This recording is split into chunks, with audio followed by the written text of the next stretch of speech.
Award-winning motion picture producer Samuel L. Bronkowitz. I have spent a lifetime in the motion picture industry. Now, after 50 years in Hollywood, I have finally produced what I feel is the finest motion picture ever made. I have called it the Kentucky Fried Movie. The Kentucky Fried Movie heralds the return to traditional values. I'm not wearing any pants. Film at 11. It is a film of heartfelt passion, a great love story. Oh, take me to the drive-in, prove you love me.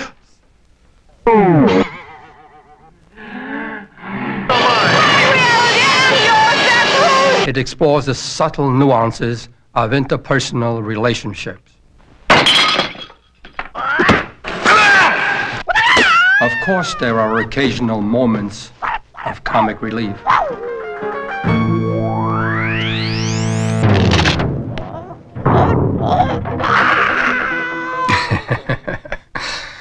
The Kentucky Fried Movie is a film that demands the greatest performances from the finest actors of the cinema. Hey, look, Wally. Wally.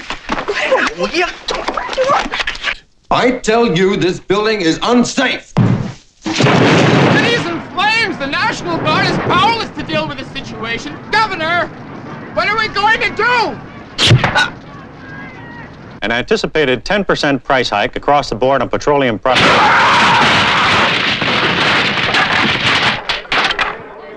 That's him!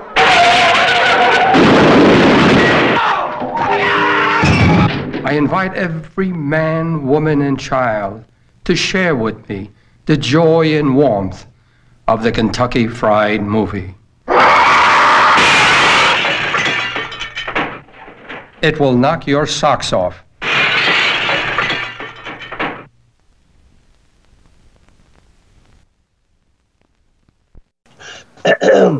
The views and opinions expressed in this podcast do not necessarily reflect those of any major corporation whatsoever.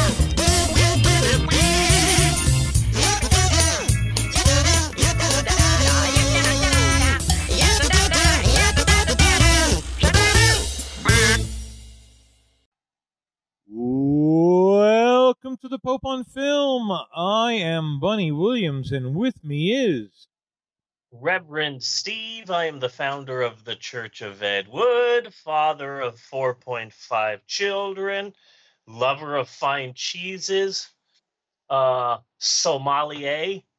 Not even sure what that means, but I am one.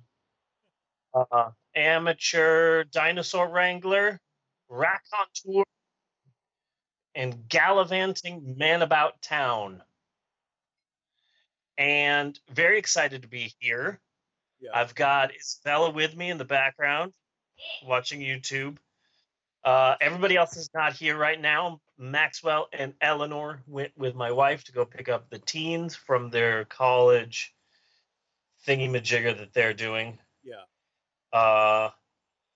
Which is good, because my wife and I are having a fight, a slight tiff, a small, slight little tiff fight right now. Over what? So So my phone died, and it died in the worst possible time because my family just got out of my in-laws' old archaic phone data plan.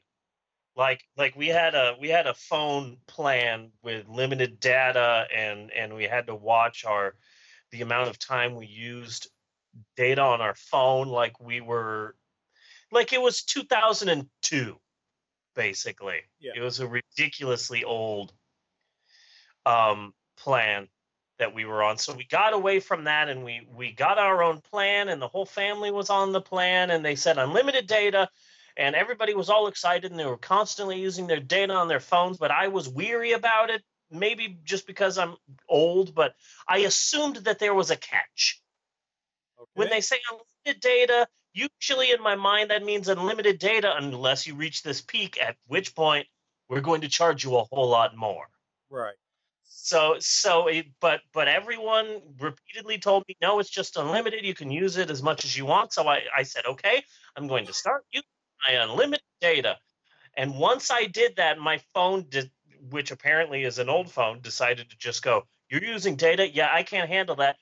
And started dying once I put the data on. So it sucked because, oh yeah, unlimited data for everyone but Steve. So I couldn't use the data. And then eventually my phone started just dying if I ever put Wi-Fi on, and then eventually it just started dying all the time. So I was phoneless for a really long time, and my car kind of sucks, so I was worried, like my biggest fear, like I went like 3 or 4 days with nothing. Yeah. And I was worried that like my car's going to break down, I'm going to have no phone and no money to use a payphone, but that doesn't matter because there's no payphones anyway, because I'm in between Shawnee and Norman, Oklahoma. I'm in the middle of nowhere. There's just nothing but roadkill. And so I'm going to have to walk like 15 miles to a gas station. So that was my biggest fear. So my wife eventually let me use her tablet, and that's actually what I'm using right now to do this podcast with. She has a tablet. She got it through Verizon when we got our phone plan. It's pretty much the size of my forearm. Yeah. It's a massively sized phone, a sized tablet.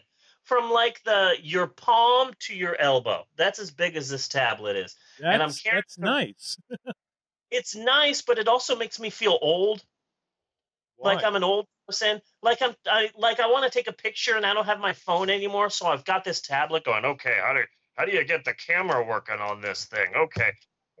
All right, I got it working. Now kids don't move because the focus on this isn't the best. Okay, what do I press? Like suddenly I've become like an 80-year-old person.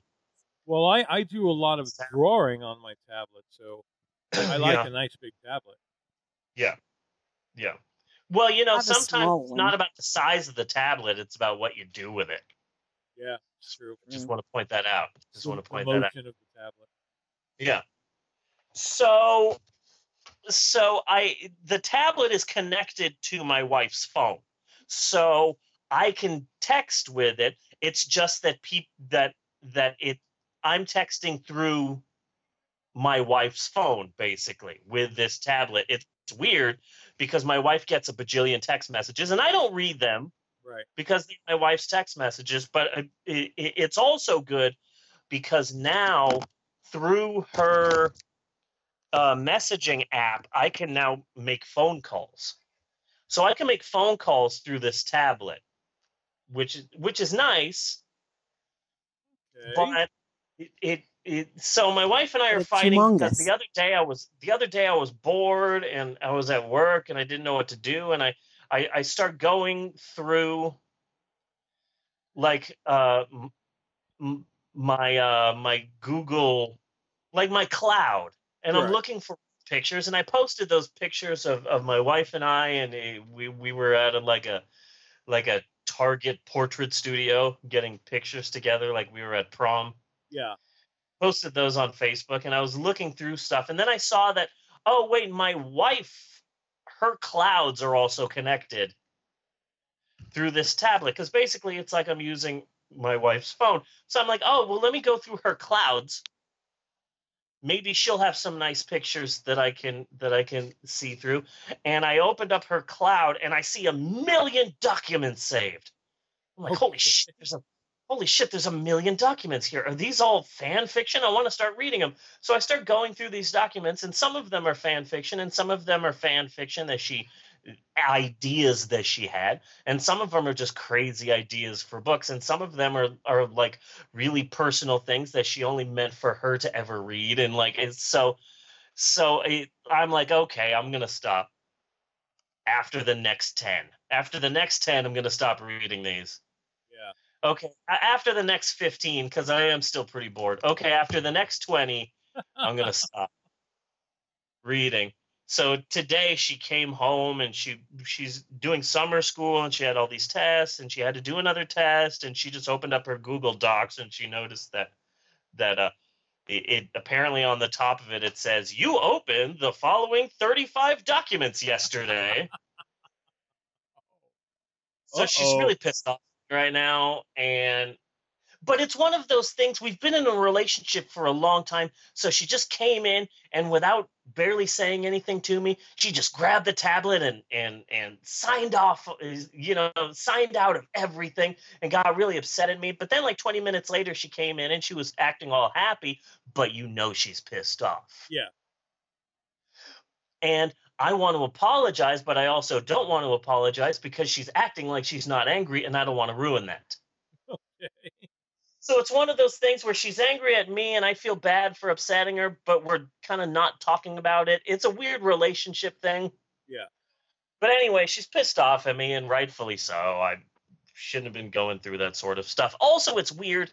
It's like Stephen King's book 11/22/63.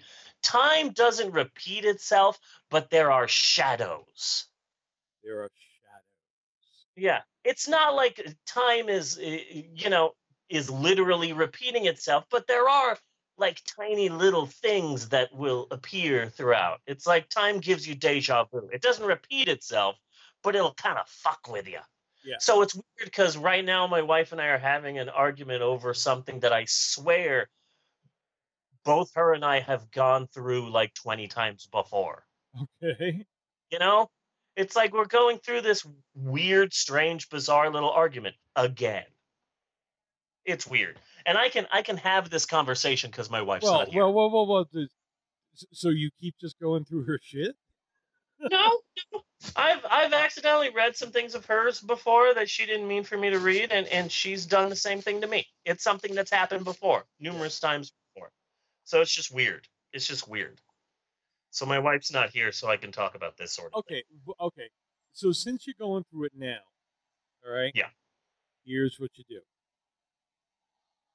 You set up the tablet to start recording video, and you record the whole thing. Okay? It's certainly not going to help you in this instance. Mm-hmm. But the next time it happens, oh yeah, you just play the video. That's good thinking. You just both sit down on the couch. Yeah. Maybe have a little snack. I don't think it's really popcorn worthy, but yeah. Potato sticks. Yeah. Potato sticks Here would is be perfect. And you just replay the last time. Yeah. And then it's just over. Like, see, we've done this. Yeah. Yeah. So anyway, this is episode 128 of the podcast. Quite impressive. We took off last week because of various things. Just various things. Every now and then life happens. Yeah. So that's fine. Thankfully, if you listen to the special episode, you'll know all about it. Yeah, I don't want to get into it right now. But anyway, it is good though, because this has allowed me to catch up. I'm already like nearing the end of page 2 of next week's podcast notes. Okay. So that's good.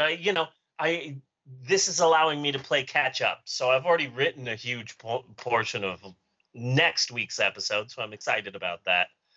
Cool. That'll make next week easier. And so yeah, no, it was good. So there's a lot we need to talk about. We're going to be talking about squirrels. Long conversation about squirrels. We're really going to be getting deep into squirrels. We are. Are we going to get nuts deep into squirrels? Yeah, we're going to get nuts deep into squirrels.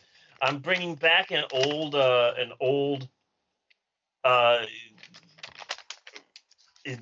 thing. What's the word I'm looking for? An old segment that we haven't done in a long time. Very excited about that. We're going to be talking about. We've got a really great notes from the bookstore. A wonderful bit of homework where I'm going to be shitting on Tucson, Arizona later. Yeah. I've got a new randomly reoccurring segment that I'm going to be trying out this week that I'm very excited about. It's about history. Okay. Do you know, Bunny? Do you know just to as a little taste? Do you know anything about the Osage Indian tribe?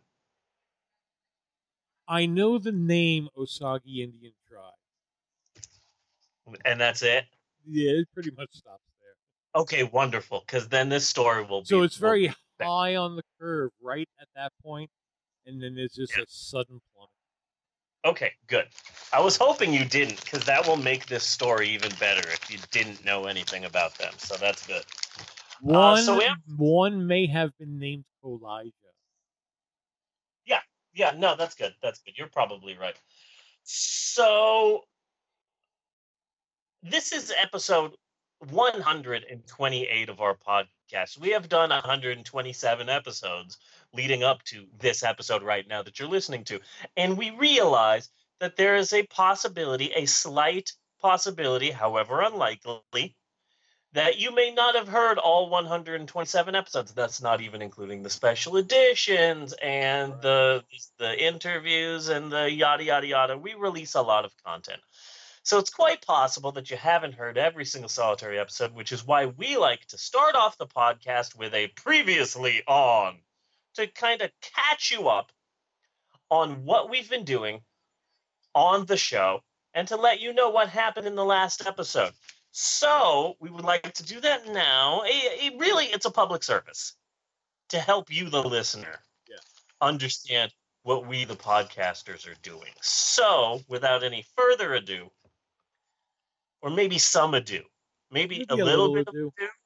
Yeah, but you always need a little bit of ado, especially in the summer where you're getting sweaty. It helps keep your hair back. Yeah. So with a little bit more I believe it was, wasn't it, honey? Yeah. Dippity ado. So with some do, previously on the Pope on Film. Well, last week was another episode of nonstop laughs at the Pope on Film. Yeah. As a wacky series of events landed Bunny in jail? What? The best scene of the last episode was Bunny's in jail. This big buff guy without sleeves looks like he's about to beat up Bunny. Then at the last second, Jeannie shows up. Bunny, you've got a visitor. And it's Jeannie there to bail out Bunny. And Jeannie has her arms crossed, all upset and wagging her finger at Bunny. And Bunny just leans against the bars, looks directly at the camera, and says his beloved catchphrase, which is... Let the robots do it. Oh, and then the laugh track, and everybody just loved that. And then straight to commercial. And now I can carry a six-pack in my ass. Then Steve started planning a surprise vacation for his wife, Natasha, but Natasha thought for sure that Steve was actually cheating on Natasha. Oh, what a wacky miscommunication that was. Yes, it was. Then at the end of the episode, all four of us had dinner at the New York apartment we all share. And the show ended with a freeze frame as we all laughed at some joke. Like Bunny said, the the punchline of the joke, which was... You mean the cat's still wet? Ha ha ha ha ha! Freeze! Then our theme song, do do do do do do do do do do, credits. A Stephen J. Cannell production. And that was the last episode of the Pope on Film. And unfortunately, with all the controversy that wound up surrounding that episode, we are legally prohibited from ever showing it again. And it's sad because it was a classic. It was really some of our best work. Yeah. I especially liked the work of Emerald, who was always just on her phone and rolling her eyes. Yes. Ugh, whatever, Dad. And of course, cute young Maxwell, who would just walk in and go, "What the what?" And everyone would laugh because that's his catchphrase. What the what? And he looks all cute. What the what? And then everybody laughs. So, first off, right off the bat, my little cheesy beef burrito. Oh my God, the last episode was long. Yes, it was. My God. It was freaking long. Don't get me wrong, it was a crazy good episode. It was damn good. But God, of all the episodes to go along, I would have never have guessed it would have been the episode about the sparkly vampires. But it's a damn good episode. It's a damn good episode. We had a lot to say. So if you've yet to hear last week's episode, you should go listen to last week's episode 127. Fucking Twilight. Also, real quick, just wanted to mention, I've lived here in Nowhere, Oklahoma for like 5.5 years now. 5.5 years. And I'm not sure if this has always been happening to me and I just haven't noticed it up until this point. Yeah. But I swear to God, every weekend that I have to go to work, so every Saturday that I go to work this summer, every Saturday that I've gone to work, the drive to work has become a bad 80s video game. Okay. Because it's like, welcome to Steve's Drive to Work for the Commodore 64. Help Steve make it to work. Avoid the turtles. Yes. Yes, and I'm picturing it would all be. It would be. I would go with the amber screen color. You know, and the turtle is basically 3 blocky dots. Yeah. Just dot, and then one on top, like a little triangle. Yeah. But yeah, it's an 80s video game. Watch out for the birds and the turtles. Yeah. It's like all these goddamn animals keep getting in front of my car, and I'm worried because I know that if I hit them, I'll have to start over in the beginning. Yeah. Mm-hmm. Like my car will just blink and I'll hear doo. Next thing I know, I'm back at home. Back in the old times. Yeah, and I have to do the drive all over. Times. The time before save points. Yeah. Yeah. The before time. In the long, long ago. Long ago. So, writing this episode, writing what we may or may not end up talking about with episode 128, I wasn't sure how to start off this week's exciting episode of the Pope on Film. We talk about a lot of things, and sometimes I'm just not sure what to talk about or how to begin. So to start off this week's podcast, I decided to ask my 5-year-old son, Maxwell, what we should start off the show talking about. Uh-huh.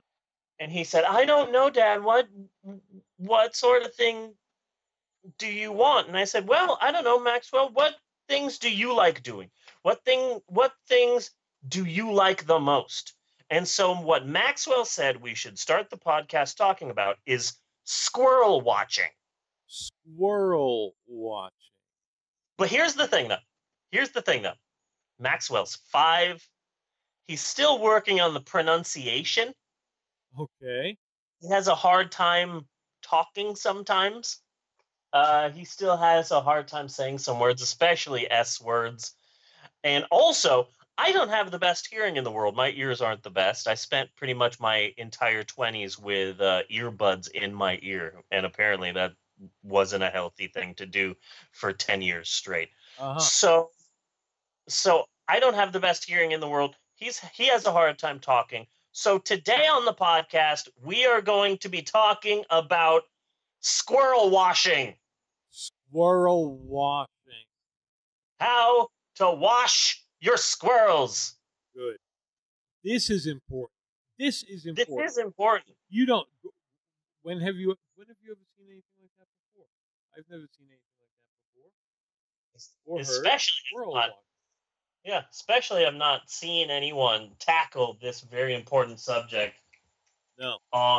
On a podcast, you know? Never once has Trump mentioned it. And I know he's washed a squirrel or two.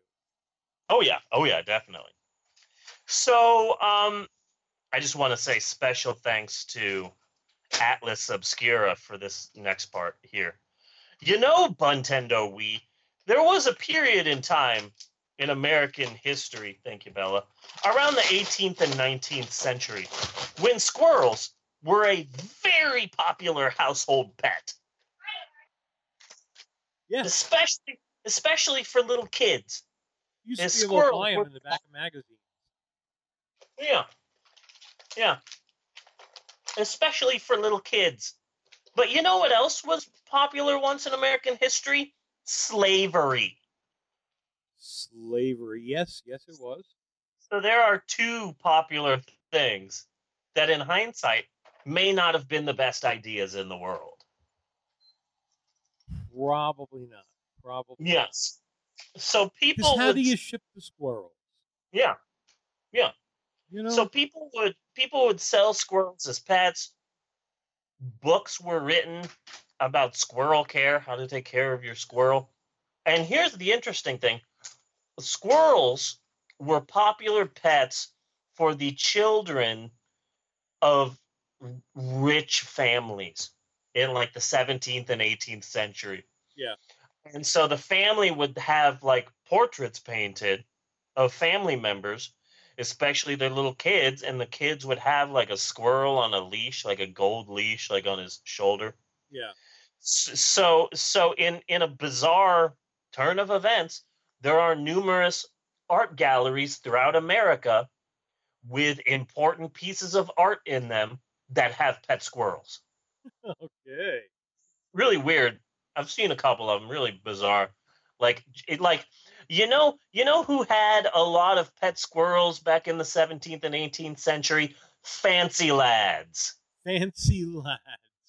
Squirrels. Like the little velvet shorts and the tie and the ruffly shirts and probably like a leather beanie of some sort. Yeah. Real newsies. Squirrels were popular with fancy lads. But so was Lord Byron. You know? Yeah. Fauntleroy. Little Lord Fauntleroy probably had a pet squirrel. But, surprise, surprise, pet squirrels are not a good idea. They claw and bite, and they need massive wide open spaces, and they're freaking wild animals. So now a number of states literally forbid having pet squirrels. But pet squirrels are making a sad, bizarre comeback a la 101 Dalmatians due to Instagram and social media. Here's the 101 Dalmatians connection here. Dalmatians aren't good animals to have with kids, and when you have kids in the family, when you have small kids in the family, because Dalmatians are hyperactive and they run around and they jump on you and they like mess stuff up. Yeah. But then Disney makes a 101 Dalmatians movie, and suddenly everyone has to have a Dalmatian, and they all run out and get Dalmatians, and then they realize that Dalmatians kind of suck for their kids, and they get rid of the Dalmatians, and that's why there are so many dead Dalmatians in America. Thanks, Disney.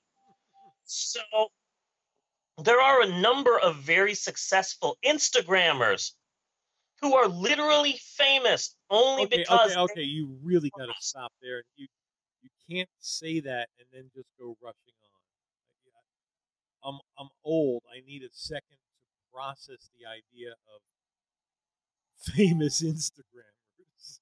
Yeah, there are famous Instagrammers out there with like millions of followers, and they get money by promoting things. Like companies that say, right there is weird enough. yeah, companies look around like, I don't know, like vitamin waters and stuff, and they go, oh, hey, you have like 3.5 million Instagram followers. We will pay you this amount of money to do this many Instagram posts featuring our water. And so, Kylie Jenner is like, I'm going to the store. Gotta have my vitamin water. And it's like, okay, you are now you're a corporate shill now. Good for you. But there are famous Instagrammers out there who are only famous because they have pet squirrels. And so I have a pet squirrel. Let me take pictures of my pet squirrel. Here's a tiny outfit I have for my pet squirrel. Look how cute he is. Here's a tiny video of him going to sleep in his tiny little box. Look how cute that is. And well, so these okay, but take a step from there, because there is something kind of cool where people have crow friends. Right, hon? Yeah.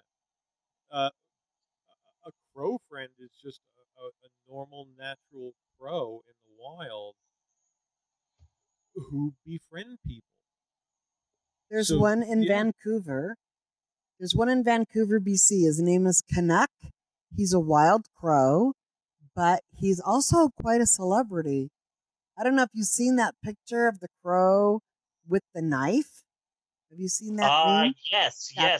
His name is Brandon Lee, and he died. No, his name is Canuck. Oh. Yes. Canuck Lee. He's very famous. He's quite famous. Tends to be musicians, which only makes sense if you think about it. The bird is attracted by an acoustic guitar or something like that. But yeah, there are whole groups devoted about it. But squirrels, that's fucking stupid. Yeah. So I followed a squirrel around the park one time trying to get its picture. It had its mouth full of shredded newspaper. It was obviously had the newspaper to go put it in its nest.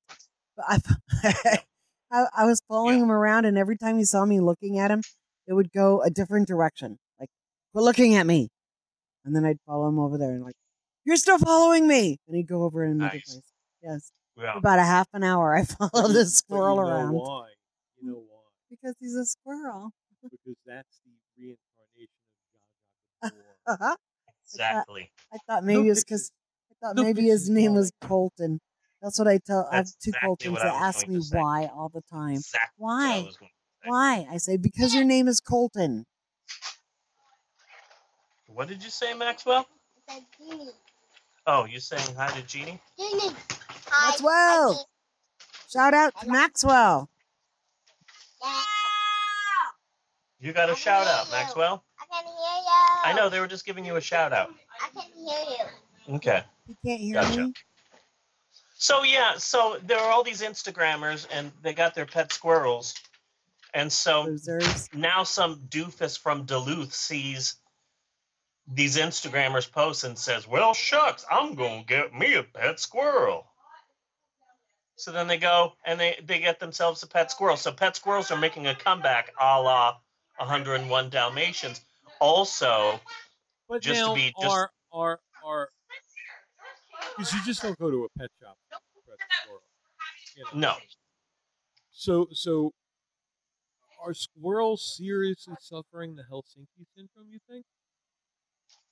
I do not know. Because you have to then go into the woods and cage a squirrel in some kind of trap or snare or something like that. And you would probably have to keep it in a box for a really long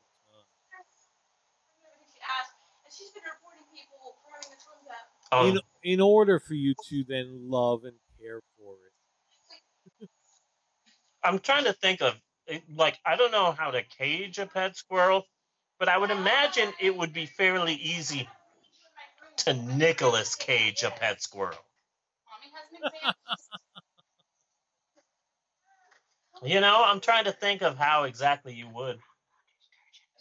Because you've got to seriously traumatize the squirrel for it to want to hang around with us. Yeah.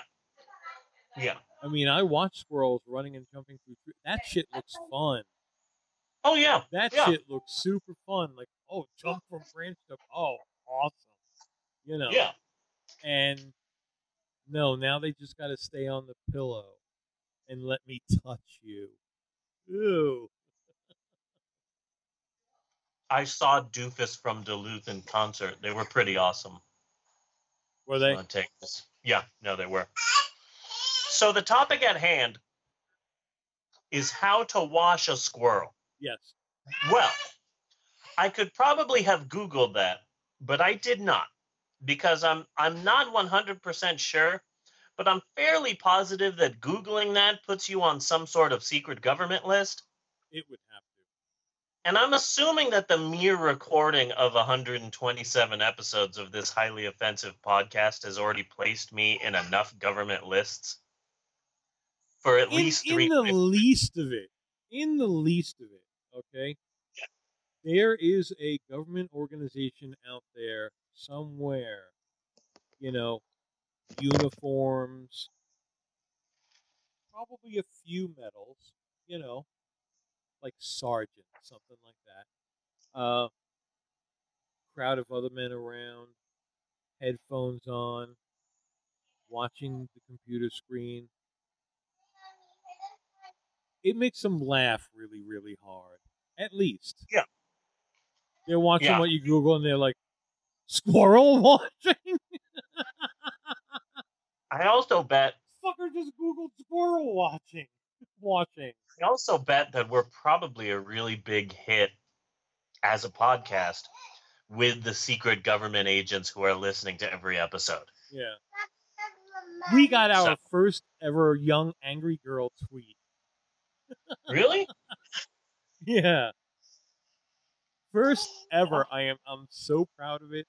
I don't remember what her name was. Looks like a really intense bleach blonde. Yeah. She was like, how not to podcast. Talk an hour and a half about your family with the dog barking in the background. Damn. But I just tweeted back, but we still love you. Nice. It's See, like, I don't know. The world's on fire. You're tweeting about a podcast. You've already lost. Yeah, pretty much. So I did not Google how to watch a squirrel, but thankfully, dear listeners, I am quite versed in the world of squirrel washing. Mm-hmm. So I majored in it. I minored in squirrel watching. I majored in communications. So basically, there's two ways that you can wash a squirrel. Number one, you need to get yourself a squirrel-sized bathtub. Yes. Now that should be easy to get. They sell squirrel-sized bathtubs at the same place that you no doubt purchased your squirrel sleep number bed. Uh-huh. And you fashion yourself a small sponge from the body of SpongeBob. Here's the most important part. Travel-sized bottles of shampoo and conditioner. Mm-hmm. Like the tiny kind you get if you're traveling somewhere. You know, those tiny kind. Yeah. Or ones you get at like a vending machine at a hotel. Also, be sure and use lukewarm water. You don't want to use water that's too hot, otherwise the squirrel will rip your dick off. If you are a woman, the squirrel will fashion a dick on you and then rip it off. Which I think even hurts more than if you had a dick in the first place. Yes, Eleanor, I'm getting you some popcorn. No, you can't have my coffee. Come on, kids, help me out here. Or number two, this is the preferred method for washing. But that is the way that God would do it. God would sew a dick on you and rip it off.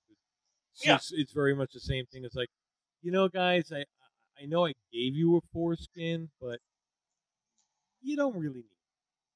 You know? Yeah. I'd like you to cut them all off so nobody sees it. this embarrassing.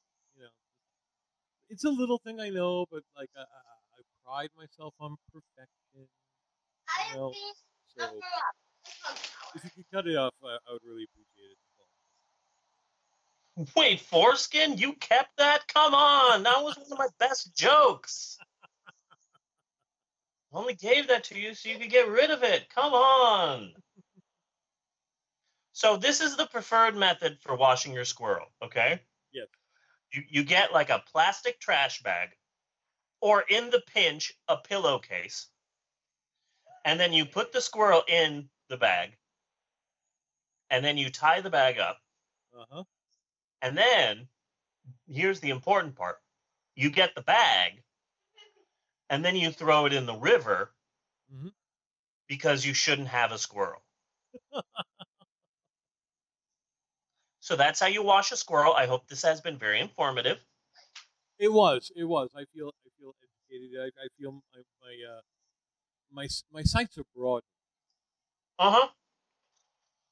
So I hope everyone has learned. Okay, Eleanor, I will get you more popcorn. Calm down. Calm down. I know you're excited. Here you go. Oh, you dropped them. Okay. And thank you for Maxwell for coming up with the idea for us to talk about squirrel washing. That was a good topic. But that did put something in my mind as we were talking about it, because see, selling squirrels out of magazines, immediately I got to start thinking about the squirrel monkeys. Yes, because there were ads for and only for $14.95. Yeah, ads for squirrel monkeys all over. Yeah, all over the place. But have you ever met anybody who bought a squirrel monkey from a magazine? I'd like to think that somewhere somebody bought a squirrel monkey when they were like 12, and now they're like 70, and they have this like 5 foot tall old cranky monkey still living. Now, I know you guys are being quiet out there, and I know we got a lot more listeners than we've ever had, and we're really doing pretty good on SoundCloud and stuff. Like everything is getting at least 9 listens, and if you go back, you see just random stuff all through our list getting listened to. But I want to hear from you on this. I want to hear from you. If you have, or you know of anybody who has bought a squirrel monkey through a magazine, I want to hear that story. Yes, I would very much like to hear that story too. Not only am I podcasting, but I'm preparing popcorn for Eleanor. Because she's not a year yet, so she can't have the like kernel part. Yeah. Like the sharp kernel part. So I'm doing quick popcorn surgery. For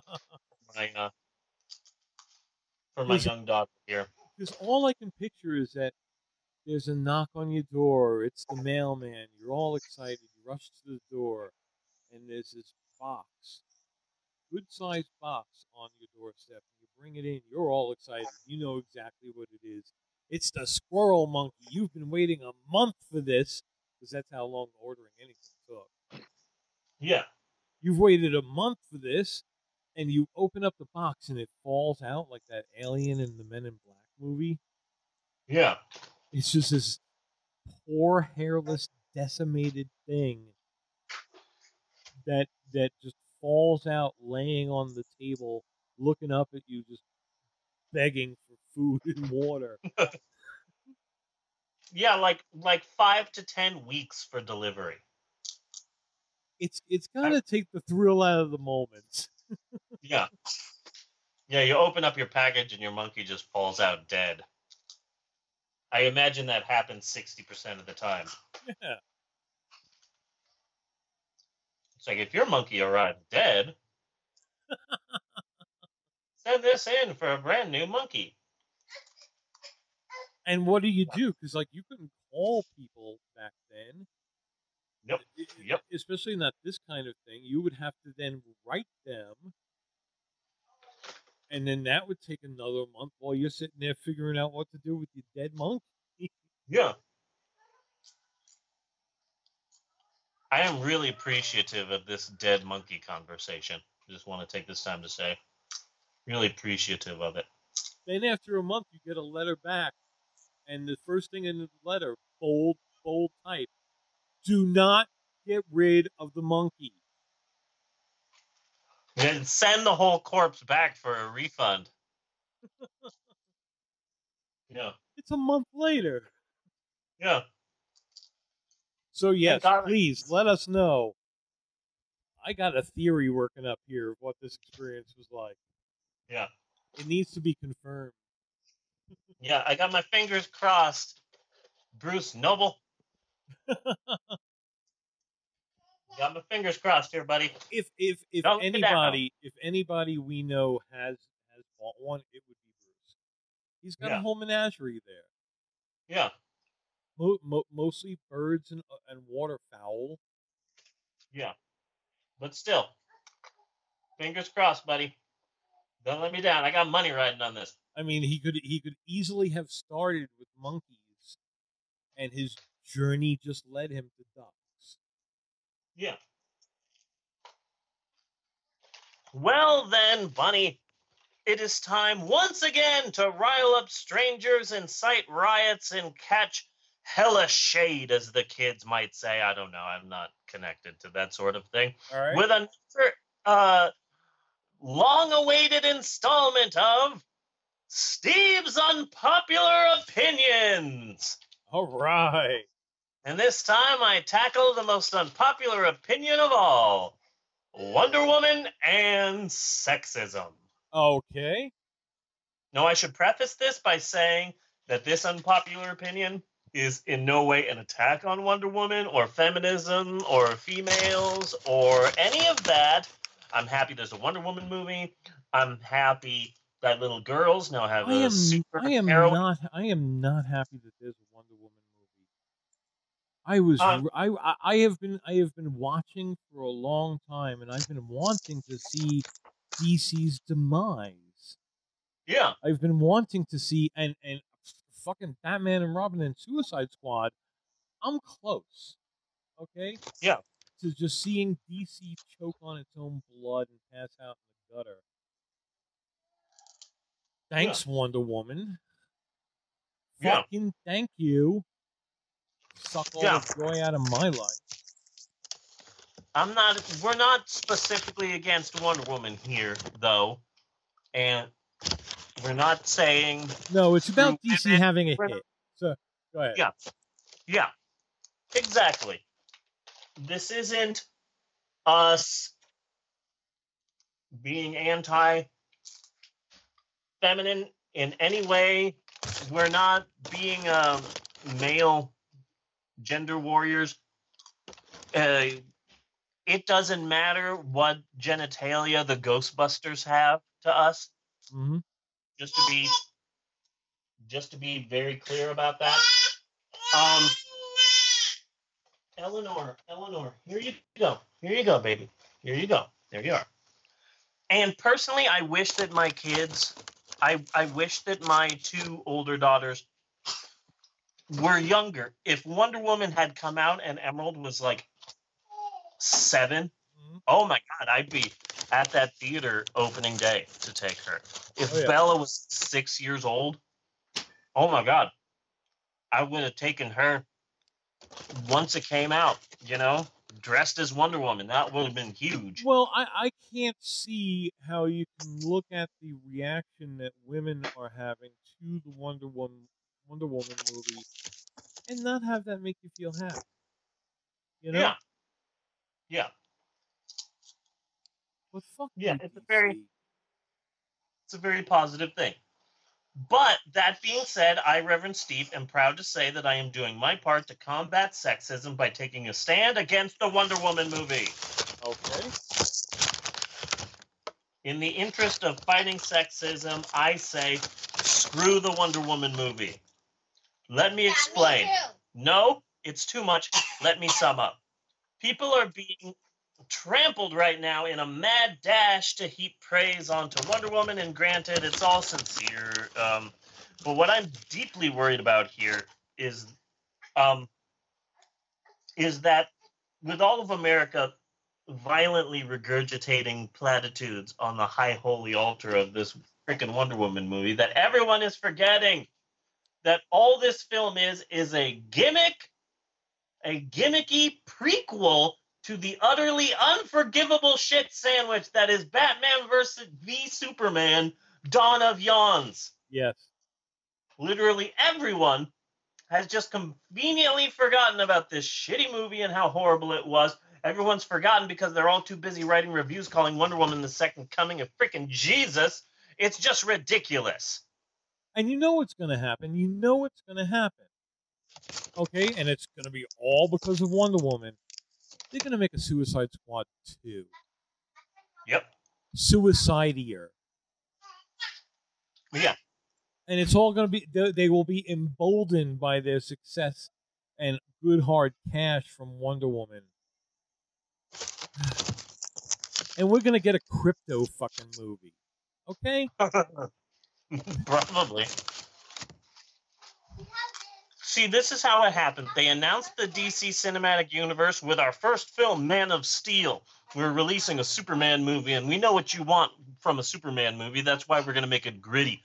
Gritty and dark. It's all going to be gritty, very gritty. It's going to be a gritty Superman.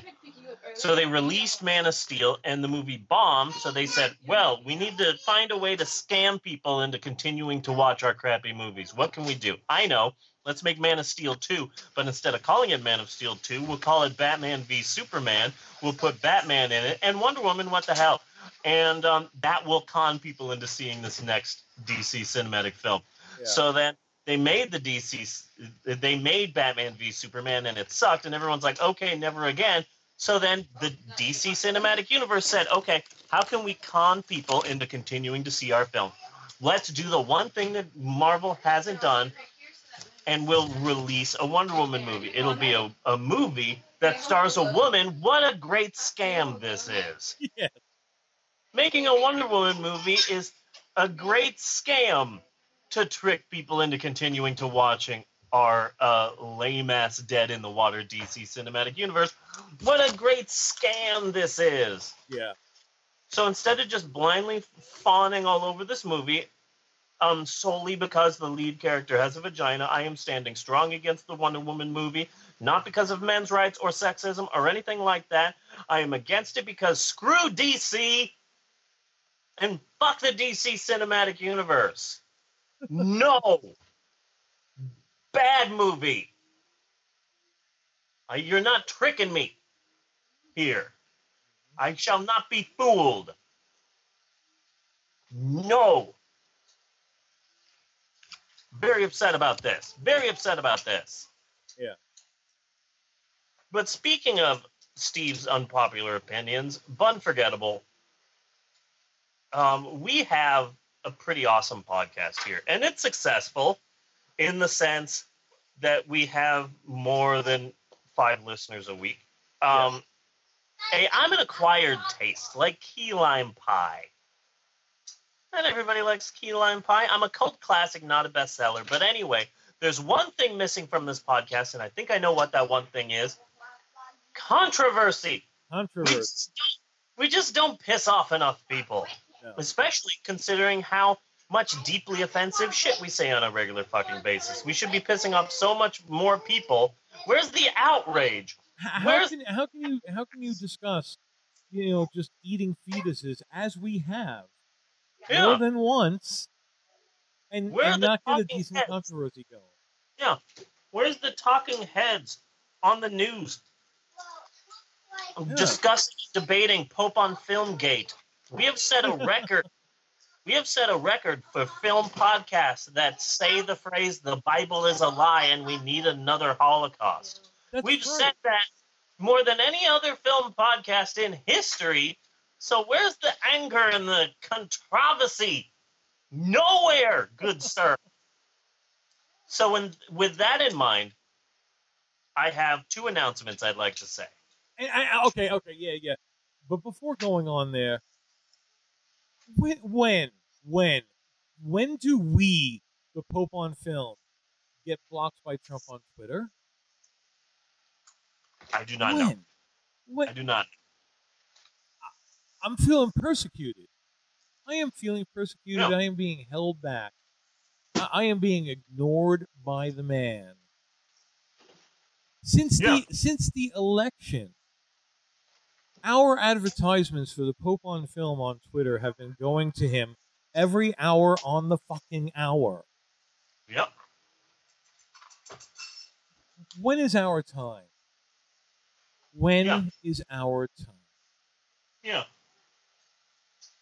Stephen King gets blocked, but we don't get blocked. It's an outrage. Yeah. So, two things I like to say. Number one, in the style of the Beatles, I would like to say the Pope on Film is funnier than God. Yes, it is.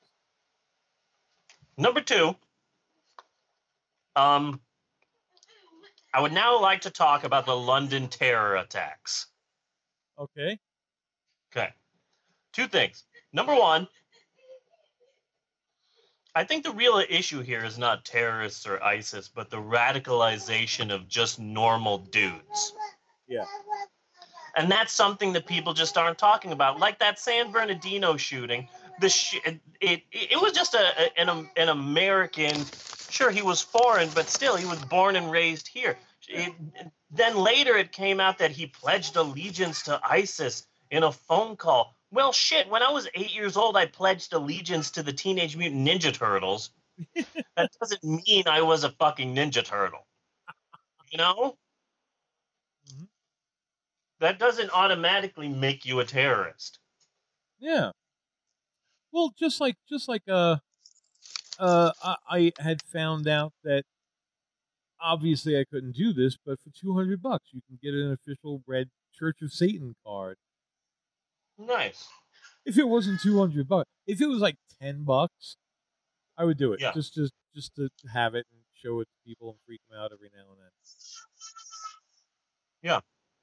I have an official minister card I bought these for days. $25. These days, if I was 17 years old and rebellious, well, I might pledge ISIS on a phone call. Yeah. That's the stupid shit you do. Exactly. I paid $25 for an official minister card that I now realize I could just do myself on any computer. Really? Yep. Yep. I bought it at this like supposedly underground store in Tempe, Arizona when I was like 19. I put a picture, my official minister picture on the license. I put a picture of me getting into a lightsaber duel at a Star Wars showing. So I still have it in my wallet. It's weird that I have this minister card that shows me when I'm like 19. Yeah. So number two, this is the part that upsets me. The thing that really upsets me about the London terror attack is it turns out that one of the suspects in the London terror attack was in a documentary. Okay. It turns out there was a documentary called like The Terrorist Next Door, and it talked about homegrown terrorism. And turns out one of the Muslim guys that they showed that they interviewed was one of the guys who took part in this London terror attack, and that's so fucked up.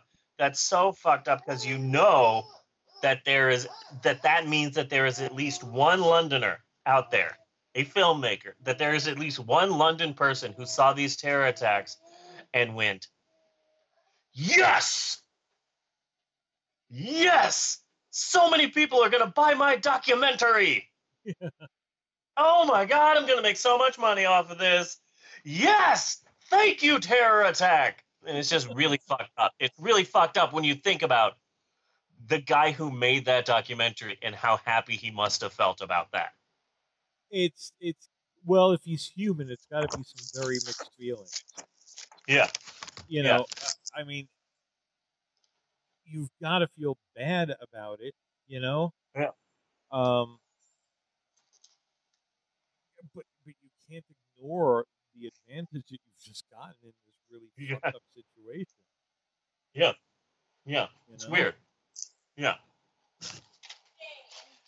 Oh my god, I still have so much more to talk about. Oh my god. The notes just don't stop. I have so much on If Footmen Tire You. Can I interject here? Yes. Totally. What do you call it? Non sequitur. Yes. Okay, so I'm on Facebook, and there's this thing that from a former coworker here in Colorado Springs who moved to California commented on a video of these Family Feud answers are absolutely insane. Blah blah blah. Okay, and so it's going, and this guy's doing the what do they call it? The lightning round. No, at the end, right? Yeah. He has to Yeah. get his answers really fast. Yeah. And the second question was name a part of the body that begins with the letter T. And he says titties. And then it kind of zooms out. And I see his shirt. And it is the ex brother in law of another coworker from Washington State, former coworker. It's her ex brother in law saying titties on national television. Nice. What do you think of that? What are the odds Nice. on Family Feud? I knew that her ex. That's a 1 degree of separation. I knew her ex-husband and his brothers were going to be on Family Feud and blah blah blah. We don't have television, and this was a while back, about a year or so ago. And then this video comes up on my feed. Oh my god! And there he is saying titties. I didn't know he said titties. But he is right. True. Yeah, I wonder how many points he got for that. But anyhow, I've been holding this in for like 10 minutes, waiting for a break here so I can say this. Okay, non sequitur over. I knew someone who was once in an episode of Fear Factor. Oh. And they made it to the second round, which was always the eat disgusting stuff round. Ew. And they had to eat an entire sheep's brain. Oh my! I think I only watched that once, and they had to drink this huge, like 2-foot tall glass of raw. I want to say they were ostrich eggs. There were like 6 raw ostrich eggs in this huge tall glass, and I went, okay, I'm not going to watch this anymore. No, I'm done. Yeah, I'm done. Fear Factor was always like, challenge 1, some sort of physical challenge to eliminate people. Challenge 2, here's something gross. And then challenge 3 was either walk up a really high thing that you might be scared of, or we're almost going to drown you. And that was every Fear Factor. That was every Fear Factor. So yeah, my friend made it to the second round and then couldn't finish eating the sheep's brains. Gee, why not? Nice. Okay. Yeah. Imagine. Were they cooked? Hey, I believe it was raw.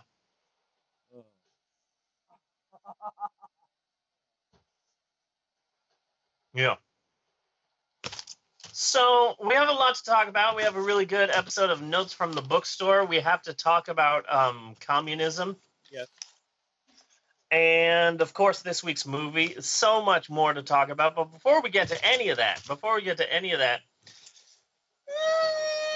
maybe we should take a break. Should we take a break? I'm not sure. I will ask you. You are really the break master. You're the master breaker. We should take a break. We should take a break. We will be right back with more of the Pope on Flim after these commercial massages. Do do do do do do do do do do do do do do do do do skitty bop da doo.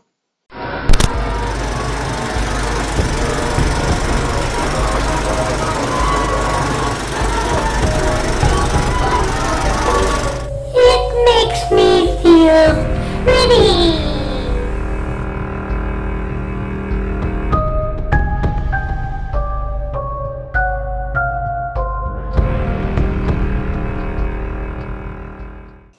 him. He ain't pup. The artist, the poet, the figure model who loves to show it. Do you suppose he could be physically attracted to her? No, man, he ain't the type. He don't get enough vitamin E. All these are beat. All these you'll meet in A Bucket of Blood. Let us make the scene. Crazy. Come, enjoy yourself. Where the hilarious enjoy the horrifying in A Bucket of Blood. No, you're gonna shoot me! Don't shoot! Come to the land of living dreams, where realists dream of the unreal. Walter, you've done something to me. Something deep down inside of my prana. Oh, Walter, I want to be with you. You're creative. Beatniks at their bawdiest. The creative urge at its most primitive. I'm deeply moved, and I shall compose a poem. Love is art. Art is love. It's the weirdest and the wildest. I don't want to make statues anymore. I want to get married. To you.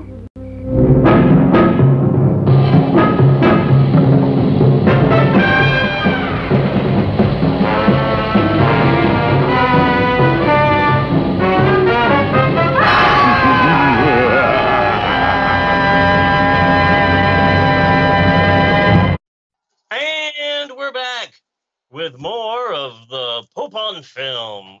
Well then, Bunny, let's talk about books. You see, people always say, "Hey, write what you know." And what I know is that I have been a loyal and mostly hardworking employee at my local bookstore for almost 17 years now. 17 years. And as such, I really do have my sweaty fingers on the pulse of the book world, and I am here to shove my sweaty appendages in your mouth with this week's unforgettably forgettable installment of Notes from the Bookstore. I don't know what kind of accent that was, but I stuck the landing. And your local bookstore has had a busy week this past week. The district manager is coming for a visit, which he does a lot, like a massive amount of time. And he comes for visits a lot because we're in the middle of nowhere, Oklahoma.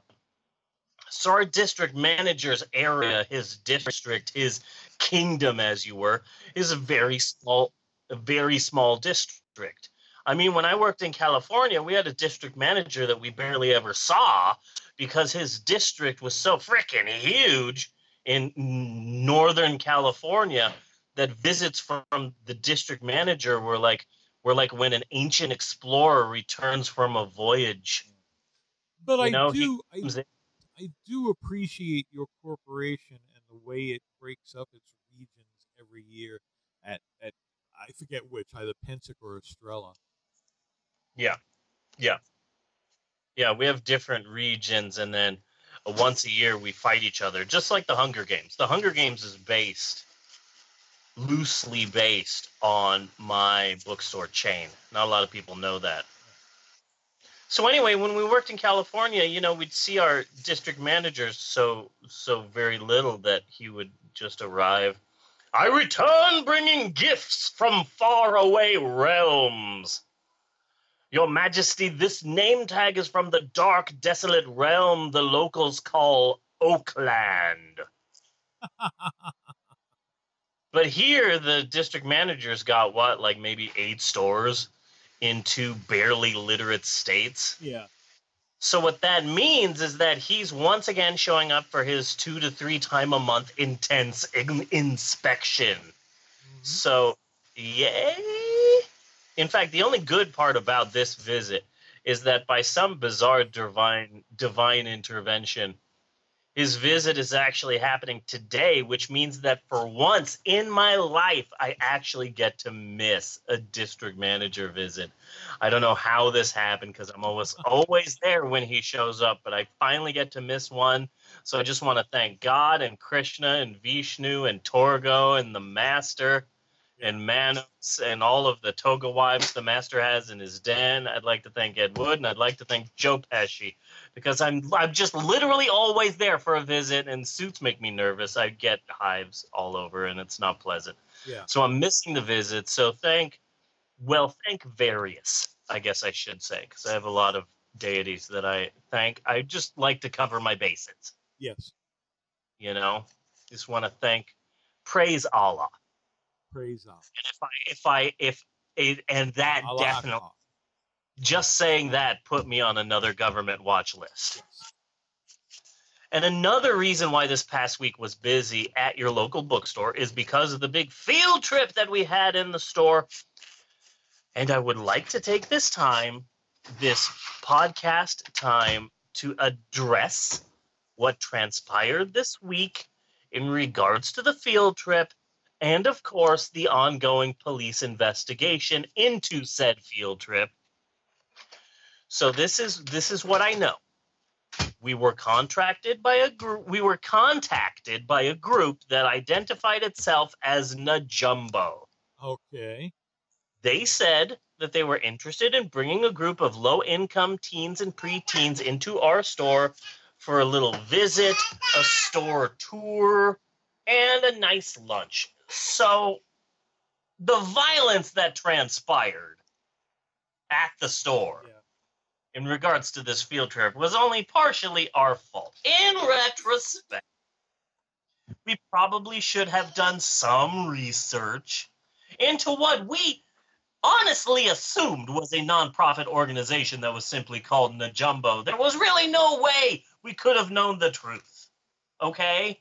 How could we have known that they were a tribe of cannibals? There was no way for us to know. No. There was no way for us to know.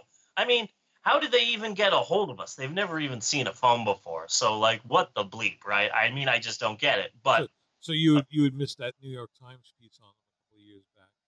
Yeah, apparently. I don't read the New Yorker. Yeah. So, of course, our thoughts and prayers are with all of the 69-year-old grandmothers from Duluth who got digested during our field trip last week. Are bad. We apologize for that. Now, also, I would like to address, while we're on the subject of controversy, I would like to address a few rumors concerning a certain very popular product at our store. I don't know how these nasty, vicious, completely fabricated rumors get started, but I'd like to address them now.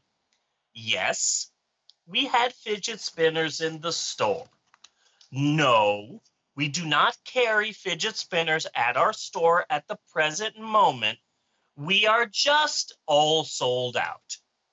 We're just all sold out. That happens with products. Nothing suspicious there. We certainly did not have to return all of them because they were becoming sentient and killing people. That is a complete falsehood. Yes. And I don't know how these rumors get started. Now, completely unrelated, if you did purchase a fidget spinner at your local bookstore, please don't taunt it. Please do not taunt your local bookstore bought fidget spinner. Don't make fun of it. If you're going to put it down, it's nice. It's recommended that you put the fidget spinner down gently and then quietly back away while still keeping your eye on the fidget spinner. Don't turn your back on the fidget spinner. And don't taunt it. It's also a good bet not to get it wet. And while we're in the neighborhood, I would just like to say, rompers are stupid. Rompers? Yes. But you mean when has men's fashion ever not been stupid? You mean like those 1970s onesies? The ones that they're doing now, yeah, they're basically onesies. They're short. Okay. They're like baby clothes because I had 2 little boys in my room today wear them. Yeah. Well, oh look, you're wearing man rompers. Cute. Because I want one of those 1970s onesies that men used to wear. You know, where it's all like denim. Okay, you would go with the denim. I Yeah. am definitely the lime green leisure suit, the polyester type. Yeah. Yeah. But I want like an all denim onesie, you know, showing off my lack of chest hair with like a ridiculously long V-neck going all the way down to my belly button. I want that so bad. I would wear that nonstop. Every men's fashion has been stupid forever, and men don't wear them. Yes. Absolutely agree. Now, let's get out of the break room and onto the sales floor by talking about books. There are some hot new titles that were just released, so let's talk about a few of them now. Okay. Al Franken has released a new book that is selling very well. Yes. It's called Remember Me, I Used to Be Funny. Yes. Really excited about this book. Al Franken actually writes a book a decade just to remind people that he used to be funny and rebellious and take risks instead of being a corporate and political shill. So this is just his once a decade book. Al, it's selling surprisingly well. Let me Good just take a moment here. Al, I really love you, man. I do. I love you. I'm a big Al Franken fan. But funny? Dude, you were never all that funny. What's Davis doing? Yeah, exactly. Can we ask that? It was Franken and Davis. What's Davis doing? Does he definitely doesn't have a political career? Was he running a used car lot in Fresno? In Temecula somewhere? I suspect that Franken and Davis may have partied one night with the Rolling Stones. Yeah. Temecula. Something about a swimming pool. Fresno. You know who else has a new book out? J.R.R.R.R.R. Tolkien has a new book out. Really? Yeah, 6 R's. They recently uncovered 4 more R's in his name. Very excited about that. And the same people who discovered the R's discovered a manuscript previously unknown. In fact, it was hidden very well. They found it in a locked file cabinet in a disused lavatory with the sign on the front that said, "Beware of the leopard." I had actually seen a preview of this book. Somewhere, I forget what I was searching for, but I found like the first page of the first chapter or whatever, and I don't know. It's a Tolkien masterwork, you know. Just, dearest Frodo, please remember to bring a bag of frozen peas. We need toilet paper. Yeah, it's a bit ridiculous. The book is 89 pages long. Yeah. It's in pieces. The ending is missing, and there was a handwritten note on front of the manuscript that said, "Horrible, horrible book, never published," and it was underlined 5 times. So of course now it's being published. The book is actually called "Who Cares? You Know You'll Buy It." Good title. The description of the book, like if you open up the hardcover and you're reading the inside jacket, the description of the book is just the title over and over again. Who cares? You know you'll buy it. Who cares? You know you'll buy it. Who cares? You know you'll buy it. And of course, it's selling wonderfully because Tolkien. Yes. Slightly related to that, I have a wonderful new business opportunity that you and all of the listeners are going to want to get behind. I want to do a new sort of audio book. Okay? Yeah. Because audiobooks, they've been around for a long time and people are just bored with them. So I have a new type of audiobook. And they still have not come out with the pop-up audiobook. No, they have not. And that's just sad. So I have a new type of book. I call it the audio commentary book. Okay. So it's a regular old audiobook, But over the reading of the book, we also layer on top of that various famous people talking about the book. Mm-hmm. First off, Leonard Nimoy reading I Am Spock, but over that is William Shatner talking over the book about how all of Nimoy's stories are really about him. So Leonard Nimoy's there. My mother died and I was so sad. Then suddenly you hear William Shatner. Yes, I remember that. And I was also sad. I was actually more sad than Leonard was. Yeah. Let me tell you about how sad I was about his mom dying. In fact, I think my tears were better. I think I had better tears. Yeah. My tears were stronger. Secondly, we get Stephen Hawking's A Brief History of Time. And over that, we layer on top of that learned scientific commentary by noted intellectual Mark Wahlberg. I would get Rosie from the Jetsons. No, I'm thinking Mark Wahlberg because Stephen Hawking is, his book is talking about black holes, and then suddenly you hear, hey, speaking of black holes, when I did that last Transformers movie, I banged 2 black chicks. At the same time, it was pretty awesome. Hey, did you see Entourage movie? And then Stephen Hawking's audiobook stops because Stephen wants to listen. Yeah. And finally, this is the last idea I have for the audiobook, but this is the one that I came up with first. This is the first idea I had, and I think it's a gold idea. You get J.R.R.R.R.R. Tolkien's Lord of the Rings. You put on top of that commentary by fellow JR and the king of wrestling commentary, good old Jim Ross. All right. So you have Jim Ross doing commentary for J.R. Tolkien's Lord of the Rings. So, oh my God, he's throwing him into Mount Doom. Oh my God. I think that's great. And remember, there's going to be a special pay-per-view event coming when they get to Misty Mountain, which should be this Sunday. It's going to be a slobber knocker. Oh my God! Look at the size of that spider! You know? I think that's a great idea. Sam Gamgee's running into the ring. And that is it for Notes from the Bookstore this week. And remember, you too can save 10% on all of your purchases, and all you have to do is send us a notarized letter, photograph, and DNA sample of a blonde-haired, blue-eyed Asian woman.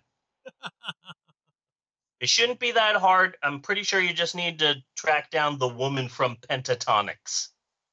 Pretty sure she's available. Maybe. I don't know. We'll have to see. And cut. That was Notes from the Bookstore. I freaking love Notes from the Bookstore. Yes. I love it! And now, boys and girls and apes and squirrels, it's time once again to get out your Trapper Keepers and your Letterman jacket. And if you don't have a Letterman jacket, your Jay Leno sweater. Those two are related, the Letterman jacket and the Jay Leno sweater. Because it's homework time yet again here on the Pope on Film podcast. Yes. A very, very special homework, I think. Oh, yeah. Attention, the internet. This podcast regularly assigns homework to its listeners in the hopes of bettering them, nay, the globe. And this week, we are learning what happens when you turn away from God. You are instantly turned into a murdering rapist with Fidel Castro candy. Yes, this week, we are continuing our trip into the world of Christian scare films and the films of Ron Ormond and Estes Perkel. Yes. Specifically, the horribly titled If Footmen Tire You, What Will Horses Do? which I still haven't figured out. Horrible fucking name. That's right up there with Tu Wong Fu. Thanks for everything, Julie Newmar. Yes. In the world of movie titles that you'll never frickin' remember. You know what I saw the other day? I was looking for info on If Footmen Tire You, What Will Horses Do? And interestingly enough, what is it? The original Alamo Drafthouse last week showed this movie at its theaters. They found a rare 16 millimeter original print of If Footmen Tire You, What Will Horses Do? And showed it as a special screening for like $3 a pop. Which means that once again, we're at the forefront. Yes, we are.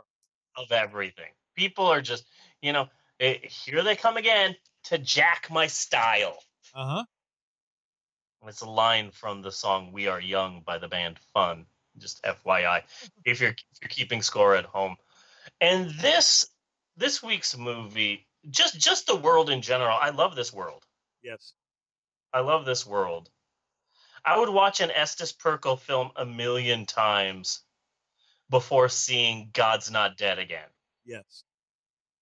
Because God's Not Dead and Christian Mingle, the movie, which is an actual thing, they just suck. They just suck horribly. But these films, the Ron Ormond and Estes Perkle films, they promote fear and hostility by ruthlessly attacking things that they just don't know about. Sure, granted, but there's also something charming about them.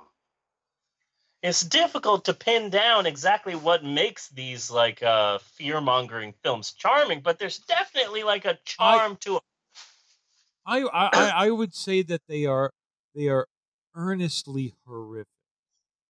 Yes, one website I went to, I forgot the name of the website, but one website I went to said that the Roy Ormond and Esther Perkle films. Me, I am giving Eleanor fruit snacks. Why? No, every time she came in there, she had like another one. And I was like, I hope she. Yeah, no, giving her fruit snacks is what is calming the beast right now. Also, nice to have you back, Amber. We missed you. Someone giving her fruit snacks and she was just not finding a pile of them. No, I've got a ton of them. Whatever I can do to make this baby happy. One website I went to, I don't remember the name of the website, but one website I went to described the Roy Ormond and Estes Perkle films as what you would get if Ed Wood was a redneck. Yes. Yeah. And I thought that was a really good description. If Ed Wood, instead of being born in Poughkeepsie next to a movie theater, if he was born like in a farm in Alabama.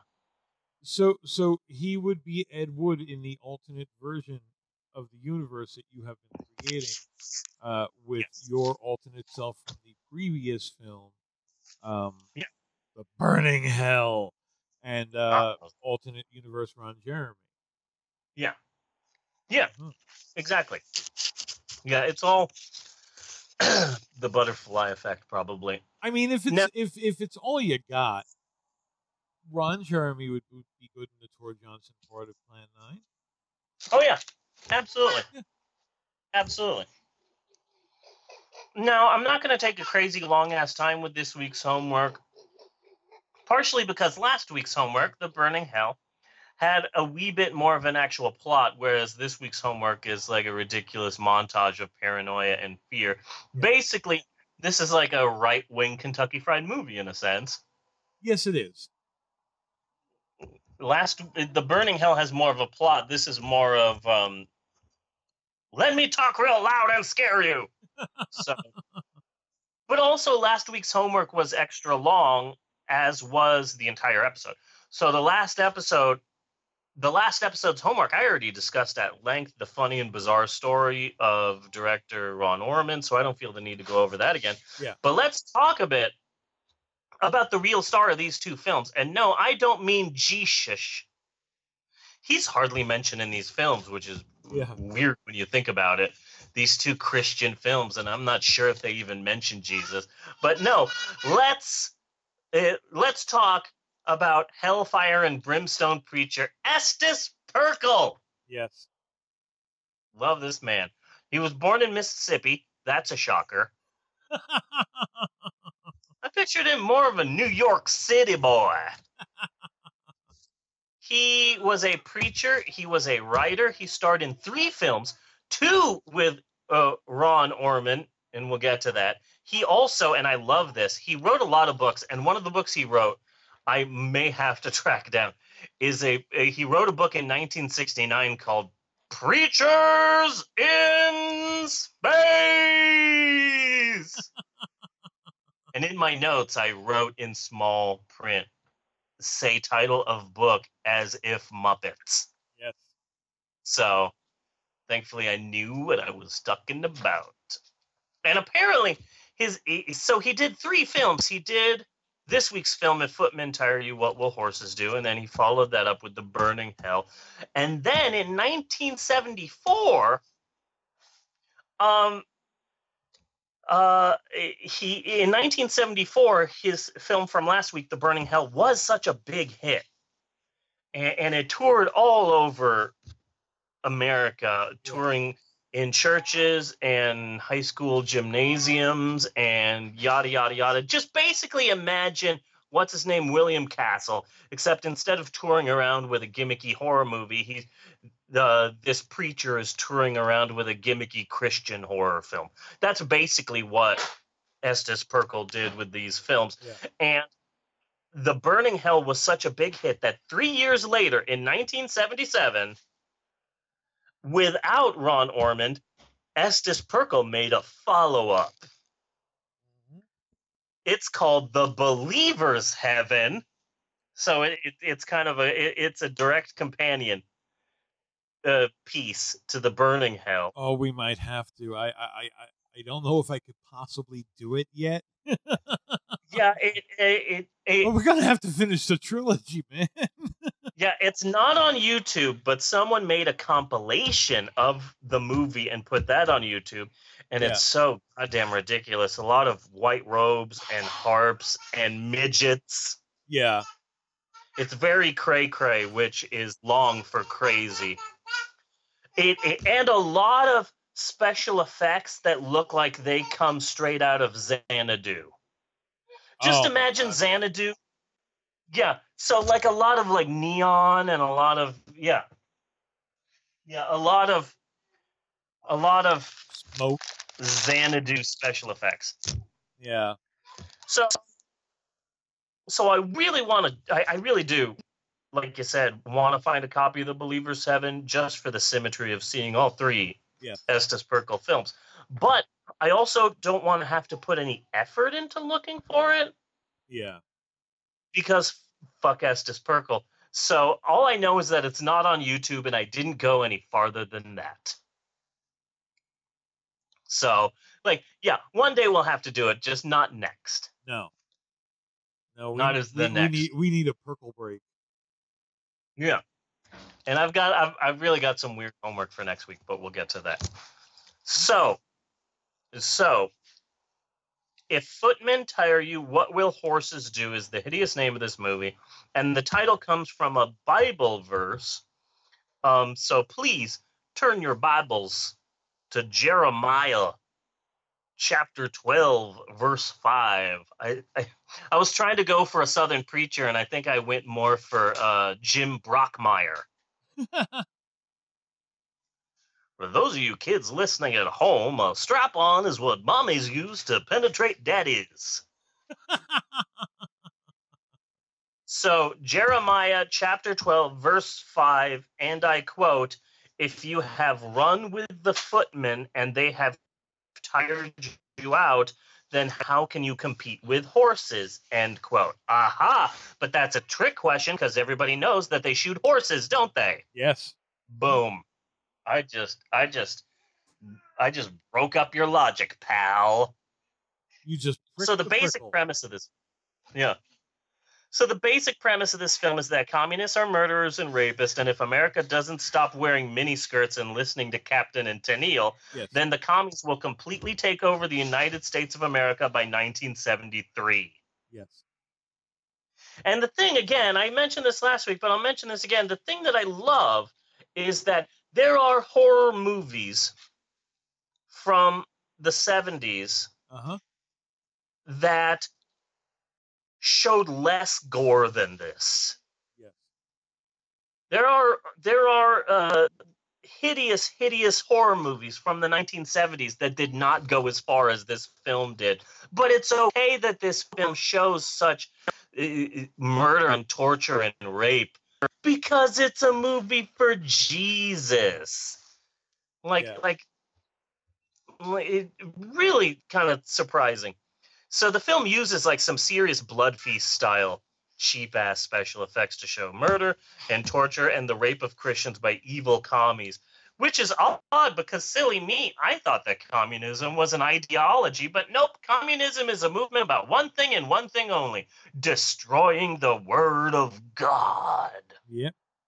Yes, and that is GAWD for those of you that are playing along at home. Well, if you read the Communist Manifesto, the great work of Karl Marx, you'll find right in there that there's that one passage where it says, "Fuck the Christians," Yeah.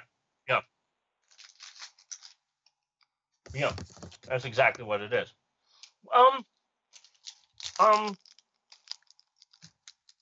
Okay. This is gonna sound weird. A slight aside here. So you know carrots. Carrots. Okay. Carrots.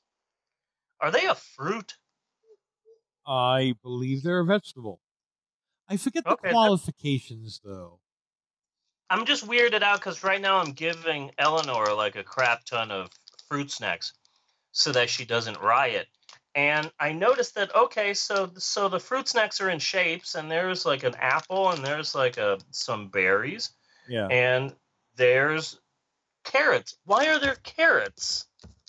Why is there a carrot shape? There's a pear. Okay, I get that. But that's definitely either a carrot or Dickin' balls. So I'm pretty sure that this is a carrot. Why is there a carrot in my fruit snacks? It says here, Mott's Medley assorted fruit-flavored snacks. And so why is there a carrot-shaped one? I'm so confused. Why are you fucking in this? You shouldn't be in this. No. I'm so confused. I hope it's a carrot because I don't want to give that other thing to Eleanor. Yeah. But anyway. I don't blame you at all. Yeah. So Estes Perkel says that each and every thing in this film, here's the part that really gets me. Each and everything that happens in the film have taken place in communist nations like Russia, Korea, China, and Cuba. It's like, no. Okay, dude. People in Cuba are drinking and smoking cigars and dancing the salsa and driving cars from 1949. They're not fucking killing Christians indiscriminately. No. But this motherfucker is just engaging in like literally the worst, most despicable form of fear-mongering imaginable just to like scare people into Christianity, basically. It's basically a communist-themed version of last week's homework, but with communism instead of hell. Estes Perkel is just making baseless accusations about something he knows nothing about just to get you to blindly hate a group of people. Yes. With that in mind, I would now like to talk to you all about the real-life horrors that are occurring as we speak in the hideous, godless land known as Tucson, Arizona. Uh-huh. In Tucson, Arizona, there are no Christians, and any Christian that tries to spread the word of God is immediately kidnapped, tied up, and forced to watch the extended extra-long director's cut of Batman v Superman. Oh, my God. That is horrible. That is horrendous. It is. And that is. Christians are persecuted. Yep. In Tucson, Arizona, they eat burned babies. They kidnap non-burned babies, and then they burn them like a Donald Trump steak, and then they eat the burned baby. It's best with a lot of butter. We call it barbecue, if you don't mind. Yeah. That was also a Drop Dead Gorgeous reference. Just want to take this time to say, you eat burned babies the same way you eat lutefish. Lutefisk? Lutefisk. There you go. I remembered. In Tucson. No, that just pisses me off. They're not burned; they're blackened. Okay. Yeah, blackened babies. Yeah. It's a traditional Cajun style. How the fuck do you eat your babies? I just put just so much fucking salt on that baby. Yeah. Well, I can't taste anything else. I just like salt on my babies. In Tucson, Arizona, they do not pray to God. They pray to a false god. In Tucson, Arizona, they pray to Janice, the female Muppet from the Electric Mayhem. No one knows why. No one knows why they pray to Janice from the Muppets, but they do in Tucson. These are all actual things that happen in Tucson and Cuba. Yes. Those are the two places where this happens. Tucson, Arizona, and Cuba. Identical cultures. Yeah. In Tucson, Arizona, if the roving gang of footmen find you in possession of a Bible or, Janice forgive, a chick tract, you are arrested, and as punishment, you are forced to be an assistant manager at a really ghetto Dollar Tree. Yeah, how much is this? Yeah, you might think that I am pulling your leg, but all of these stories are based on actual facts. Mm-hmm. These things are here. They're happening. It's a fact. And the public ought to know about it. Yep. But last night I saw a flying object that couldn't have possibly come from this world. But I can't say a word. I'm muzzled by army brass. I can't even admit I saw the thing. Dude, that would be a great gay porn. Muzzled by army brass. That gay porn just writes itself. Yes, it does. Yes, it does. Okay. Throw in one Mormon chick, and we got a hit. Boffo box office. Did you ever get your Mormon underwear? Not yet. Ah, man, need that magical Mormon underwear. And that is it for this week's soul-saving homework assignment. It's amazing. It's an amazing fucking movie, and I love it to death. Is there anything that I missed that you wanted to mention? Well, I just wanted to throw in. Well, first, a kid's head got chopped off. That was pretty awesome. Yeah.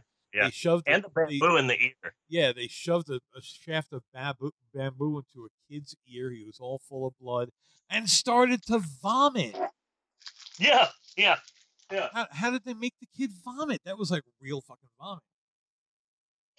Yeah. So what did they do to this kid to make him vomit?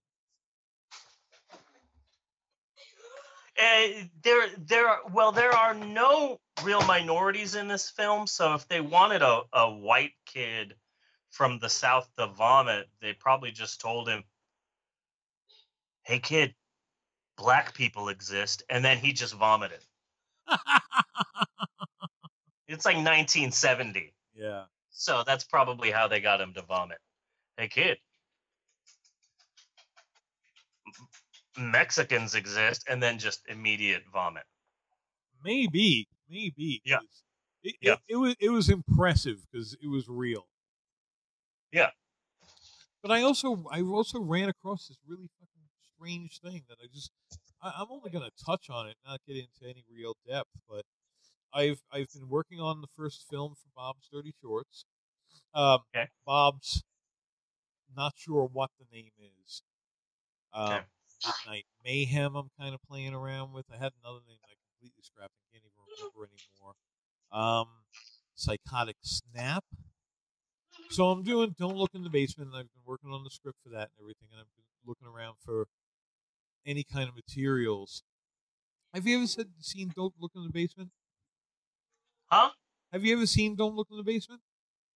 I don't know the preview. I know I've seen the preview like a bajillion times. I don't remember. I don't recall. So I'm it's Jeff Sessioning. So it's a classic kind of the lunatics have taken over the asylum movie, which is a really good kind of a movie for Bob to do. And there is your classic retarded black man character. Yes. We've seen a lot of him. In this particular case, it was played by Bill McGee. And I wound up finding some information on Bill McGee that was really kind of interesting. So pretty much one of his first jobs he was working as an elevator operator in a hotel in Dallas in 1946. And there was an explosion in the building. Yeah. And they presumed that he was dead. And they just like kind of lost him for a while because he had to go to the colored section of the hospital. Yeah. And they had no idea who he was. They just kind of dropped him there. And he had amnesia from the blast, which he wound up later recovering from. So later on, after that, after kicking around for a while, he was in the army during the Korean War, and he was sent to Yucca Flats, where he and other soldiers were used basically as guinea pigs in a nuclear fucking blast. So he was really the first beast of Yucca Flats. He was the first beast of Yucca Flats, and he should have turned into the Hulk. Because basically that's what it was, is that they were going to detonate a nuclear bomb in the air for like the first time. And they kind of had a good idea of the range of it. So they got a bunch of soldiers to stand like right outside of the range so they could test after and see if they were irradiated or not. Huh. What a good fucking plan that is, huh? Yeah. Man, I can't believe that there was a black beast of Yucca Flats before there was a white beast of Yucca Flats. It's Captain America all over again. Yes, it is. I remember the plot line maybe like 10 years ago where Captain America discovered the truth that the serum they gave him was first tested oftentimes unsuccessfully on black people. So there was a black Captain America before there was Captain America. Yeah. So how do you pitch that? How do you pitch that? Okay, you stand here, and you'll probably be okay. Yeah, because you couldn't say like, "Hey, we're going to give you superpowers." And then he died in 2007 of breast cancer. Oh, that sucks. I know that men do get breast cancer, and that is a serious issue, But after a hotel explosion and a nuclear radiation test, God really doesn't like you. Yeah, pretty much. Maybe the nuclear explosion gave him like huge knockers. That is a possibility. Very Hulk-like. Yeah. Well, I was thinking of Meatloaf from Fight Club, but same ballpark. Yeah, that the nuclear explosion gave him bitch tits. Yes, bitch tits of rage. Yeah, raging bitch tits. If that's not a band, then there should be. It's amazing. I can close my eyes and just hear their entire debut album right now. Whenever he gets angry, his tits get huge. Yeah. We should get Marvel on the phone. Yeah. Verbal copyright. 2007. The Pope on film. New hero. Yeah. He died. Oh, I'm backdating it. So anyway, we now officially by copyright own everything that Bill McGee has done after his death. Yeah, pretty much. We're gonna be so fucking pretty much. That's how it. Yeah. So that's it for that. I just wanted to drop that out there. I have Nice. more of a write up for Bob. You'll just have to watch that show then, won't you? Nice tie-in. And I just was able to get a new show. It doesn't have a title yet. It's in development, but with my friend Brock, the Black Magician. Brock the Black Magician. We're gonna. He's an occultist. I don't know what the proper label is. Say occultist. I like to think of him as Black Magician. It sounds a lot cooler. Magician American, I believe. Magician American. He's Canadian. Magician Canadian. So I talked to him. About doing an occult show for our channel. That's gonna be fun. And where else? Where else would you see something like that? Exactly. Exactly. Yeah. So that should be fun. That's kind of exciting. Nice. Bella, why are you fighting the baby? If you could not wrestle the baby, I would appreciate that. Wrestling the baby. Yeah, because it was a one-sided fight. Because you're so much stronger than the baby. You need to be careful. And that is it for this week's soul-saving homework assignment. And I honestly and sincerely hope that your eyes, minds, and urethras have all been suitably opened. But don't think for a hot second that you're getting out of here that easily.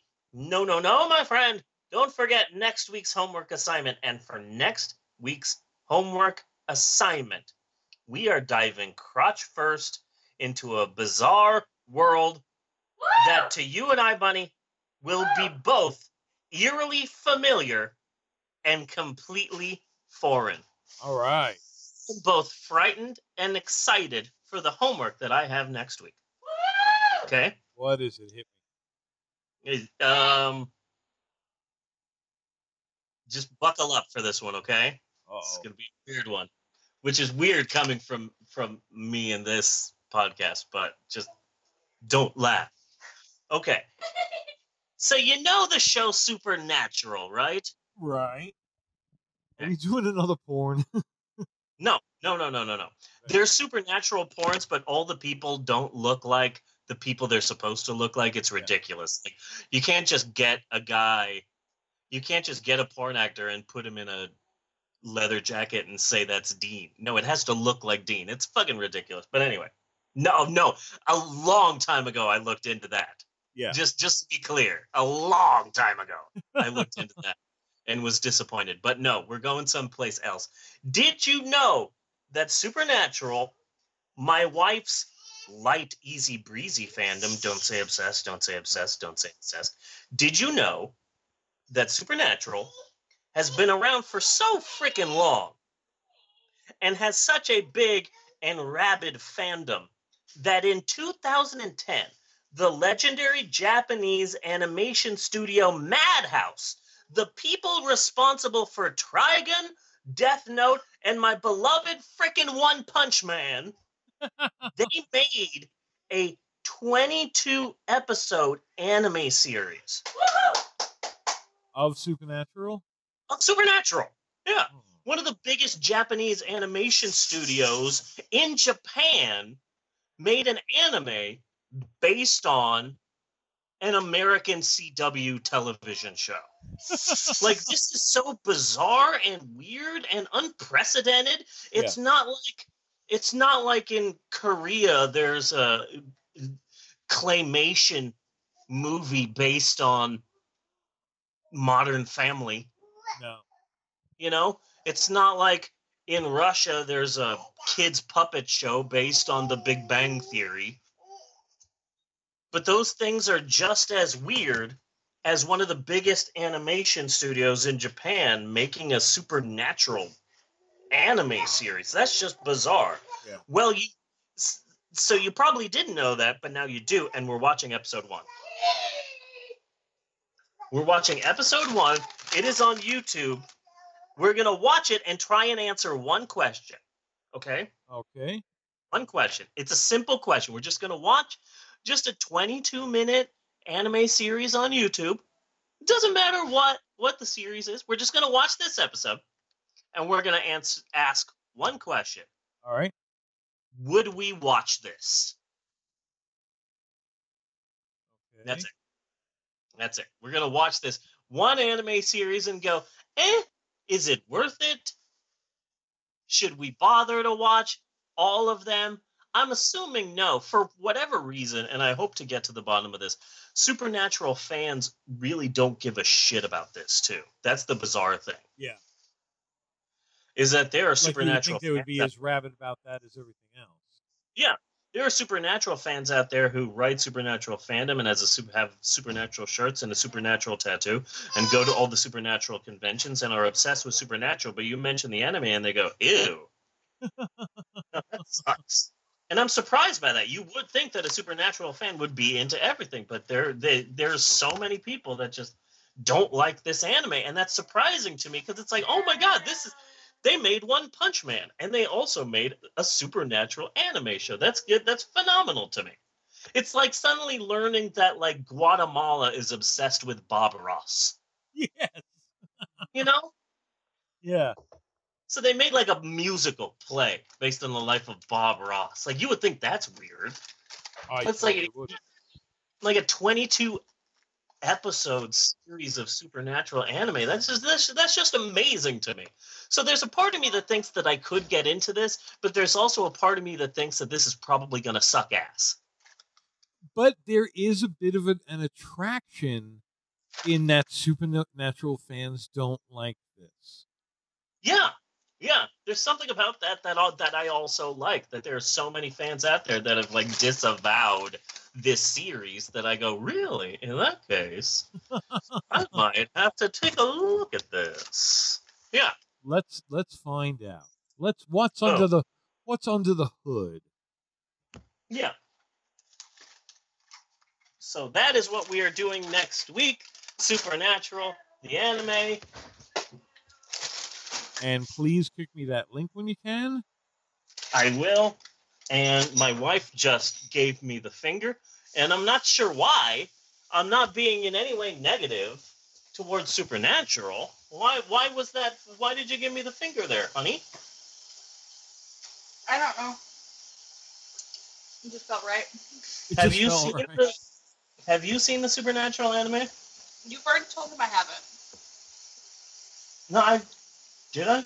I don't think I did right now. Unless I heard you incorrectly when I was No, I'm there. pretty sure that you heard me incorrectly. I'm pretty sure I didn't say that. No, I told you. I don't recall you having been mentioned at all. Yeah, I haven't mentioned you at all. No, I did mention you. I said, I know you did. My wife's light, easy breezy fandom. Don't say obsessed. Don't say obsessed. Oh don't yeah, say just in the beginning, yeah. I heard you talking about me, talking about my fandom, talking about my crazy ass fandom. No, I'm talking about the fans are crazy ass. I'm not saying you're crazy ass. You don't have a tattoo. Oh my god, all these people getting tattoos. Stupid! I don't know why people do that. I want to get a Supernatural tattoo. It's going to be really small, and it's going to say TM. TM stands for trademark, and that's actually at the end of every Supernatural episode. I don't know why people have tattoos of their fandoms. Like, you realize this show's not going to be around forever. It was going to be meaningless. Like, do people go around with love boat tattoos and shit like that? Because, like, you see what I'm saying? Yeah, like there's an old guy with a BJ and the Bear tattoo on his arm, and he's like, Steve that show was great. About how I'm obsessed, and I told him you're confusing obsessed with something I'm really into. Like, I'm not walking around with a tattoo. I know people in this fandom who have several Supernatural tattoos. And you know what? If it means something to them, fine, whatever. Because they're like, oh, can you stop? Well- Nobody wants to hear you right now. Well, then, do you know why this cartoon is so shunned? Yeah, do you know why this cartoon is shunned? I don't know, maybe the entire fandom doesn't shun it. I just heard that the voice acting is shit. Which is weird, because it doesn't line up with canon. Like, which is weird because Jensen Ackles, who plays Sam, who is also Dean in Gilmore Girls, does the voice acting. That's Jared Padalecki. Oh, Jared Padalecki. There you go. He does the voice for his character in every episode. So when people say that the voice acting sucks, it's like, no, that's the guy from the show. That doesn't mean anything.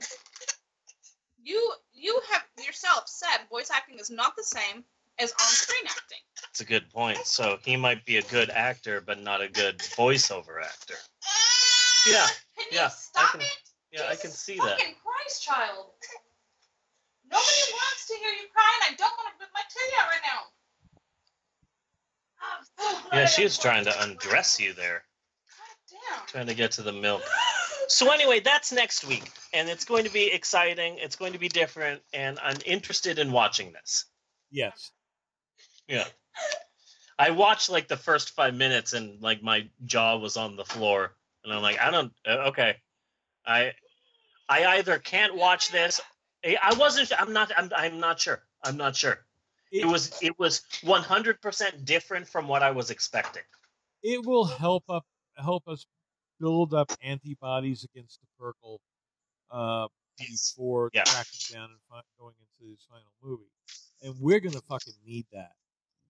Yeah, the believer's heaven. Yeah, we're gonna need iron, and we're gonna need calcium. Yeah. I'm gonna eat a lot of carrots. So a Japanese cartoon about an American TV show that the fans of such show hate. Hold on. Yeah. That sounds like exactly what we need. Yeah. Japanese anime that's based on an American TV show that's filmed in Canada. That's filmed in Canada. Oh. Yeah. And that the Rabbit fans don't seem to particularly like. We have to figure out how to get the Belgians in on that. Yeah. They're probably craft services, I would imagine, on the show. Is what I would guess. And while I'm there, just let me take a second to say, fuck you, Belgium. Just fuck you. Yeah. Have you fucking heard what Belgium has done lately?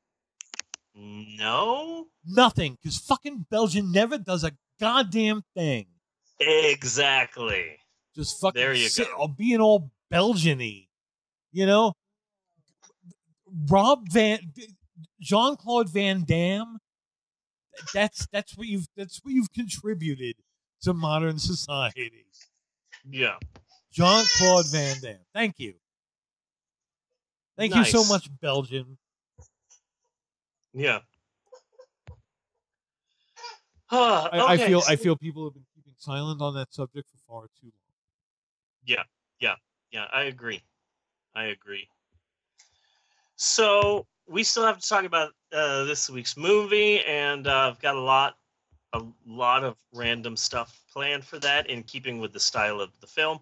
But before we get there, before we start talking about this week's movie, maybe we should take a break. Should we take a break? We should take a break. Should we take a break? Should we take a break, though? I mean, should we take a break? We should take a break. Jeannie is going to bed, though, so you know about that. Okay. All right. Well, yeah, you know what? You're probably right. Let's take a break. We will be right back with more of the Pope on Film after these commercial messages.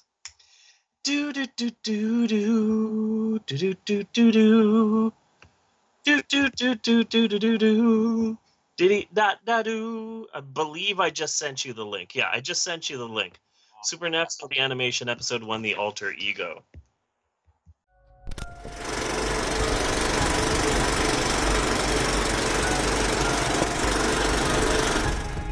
Bob Kent is like you.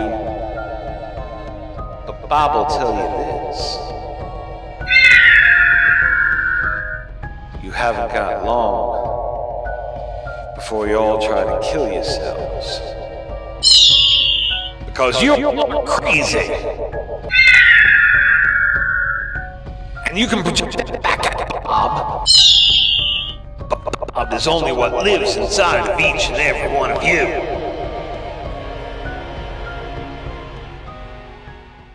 Oh, so you'll vote for anyone? Challenge accepted. How long will the war last? Will our own cities and homes be bombed? Which is our number one target? Germany or Japan? What of the supply problem? Can air power bomb Germany into submission? Can we build planes that can bomb Japan direct from continental America? Every American man, woman, and child must see victory through air power. And we're back with more of Well then, Bunya, it's time for the main course, the feature presentation, the main event, the title bout, the money shot, the Royal Rumble match of the podcast. Yes. And this week, it is a doozy. It's a doozy because of all of the names I get to drop. Mr. See You Next Wednesday, John Landis. Yeah. The head of the Klopex, Mr. Henry Gibson. Yes. The magician, Bill frickin' Bixby. Uh-huh. The frickin' Zucker brothers. And, of course, the world's greatest movie producer of all time, Samuel L. Bronkowitz. Yeah, this week's film really did start a trend, too. It's important to note. It showed people that in order to be a film, you really didn't need a plot. All you needed is humor and a vague script to connect a series of bizarre scenes. This movie created a sort of genre. It certainly wasn't the first Cough Cough Groove Tube. No. But this movie's popularity created a genre that spawned a multitude of copycat skit films, including but not limited to such cheesy skit films as Amazon Women on the Moon, Yes. Movie 43, UHF, 12 Years a Slave, the ridiculously silly comedy from Paul Haggis called Crash. The list goes on and on. Yes. But of all of those loosely connected montage comedies, this is most definitely the best. It's the 1977 John Landis Zucker Brothers comedy gem, Kentucky Fried Movie. Mm-hmm. The podcast you're listening to has been pissed in. More at 11. Yes. And before we dive into this movie, I would like, if I may, to devote a few moments of our precious podcasting time to make the following public service announcement. Now is the perfect time for you, Bunny, to add some sad music to this in post if you want to. I'm not saying you have to, and I don't want you to think I'm guilting you into adding sad music, but if you were to add sad music, sad, copyright-free music, now would be the perfect time. Okay. Did you know that every day here in America, hundreds of thousands of actors go without jobs? Yes. These poor, hungry actors sometimes go for months, sometimes even years, without a sizable reoccurring role in a television show or even a bit part in a crappy movie on the Sci-Fi Network. Yeah. But you can help. Yes, for just pennies a day, you can help feed D.B. Sweeney. You can help clothe Anthony Michael Hall. Yes. You can make sure Gina Gershon has a roof over her head. Yes, even you can help save Gina Davis. Yes. Give generously, won't you? Thank you. So the Kentucky Fried Movie, I love this goddamn movie. I know. I was laughing out loud to it again, like I haven't seen it 100 times already. I love this goddamn movie, and you know what I would love? Let me tell you what I would love to see. I would love it if they made a sequel, but instead of calling it Kentucky Fried Movie 2, they mimic Kentucky Fried Chicken and just call it KFM. Yes. Because it's not Kentucky Fried Chicken anymore. It's KFC. And you so know what? It's just called sequel KFM. You know what? John Landis owes us. Okay? Yes. He owes, you kill a couple of Vietnamese children and I forgot his name. I had it there for a second. You owe us. There's blood on your hands. We need more funny. Yeah.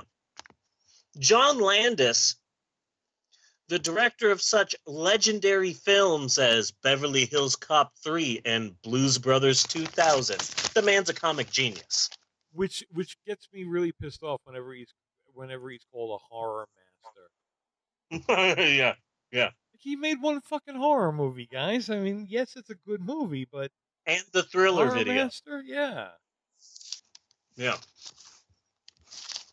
When I was little, he did Animal House. Yeah. When I was little, I didn't know about the fact that he likes to sneak the phrase "see you next Wednesday" into all of his movies. Really?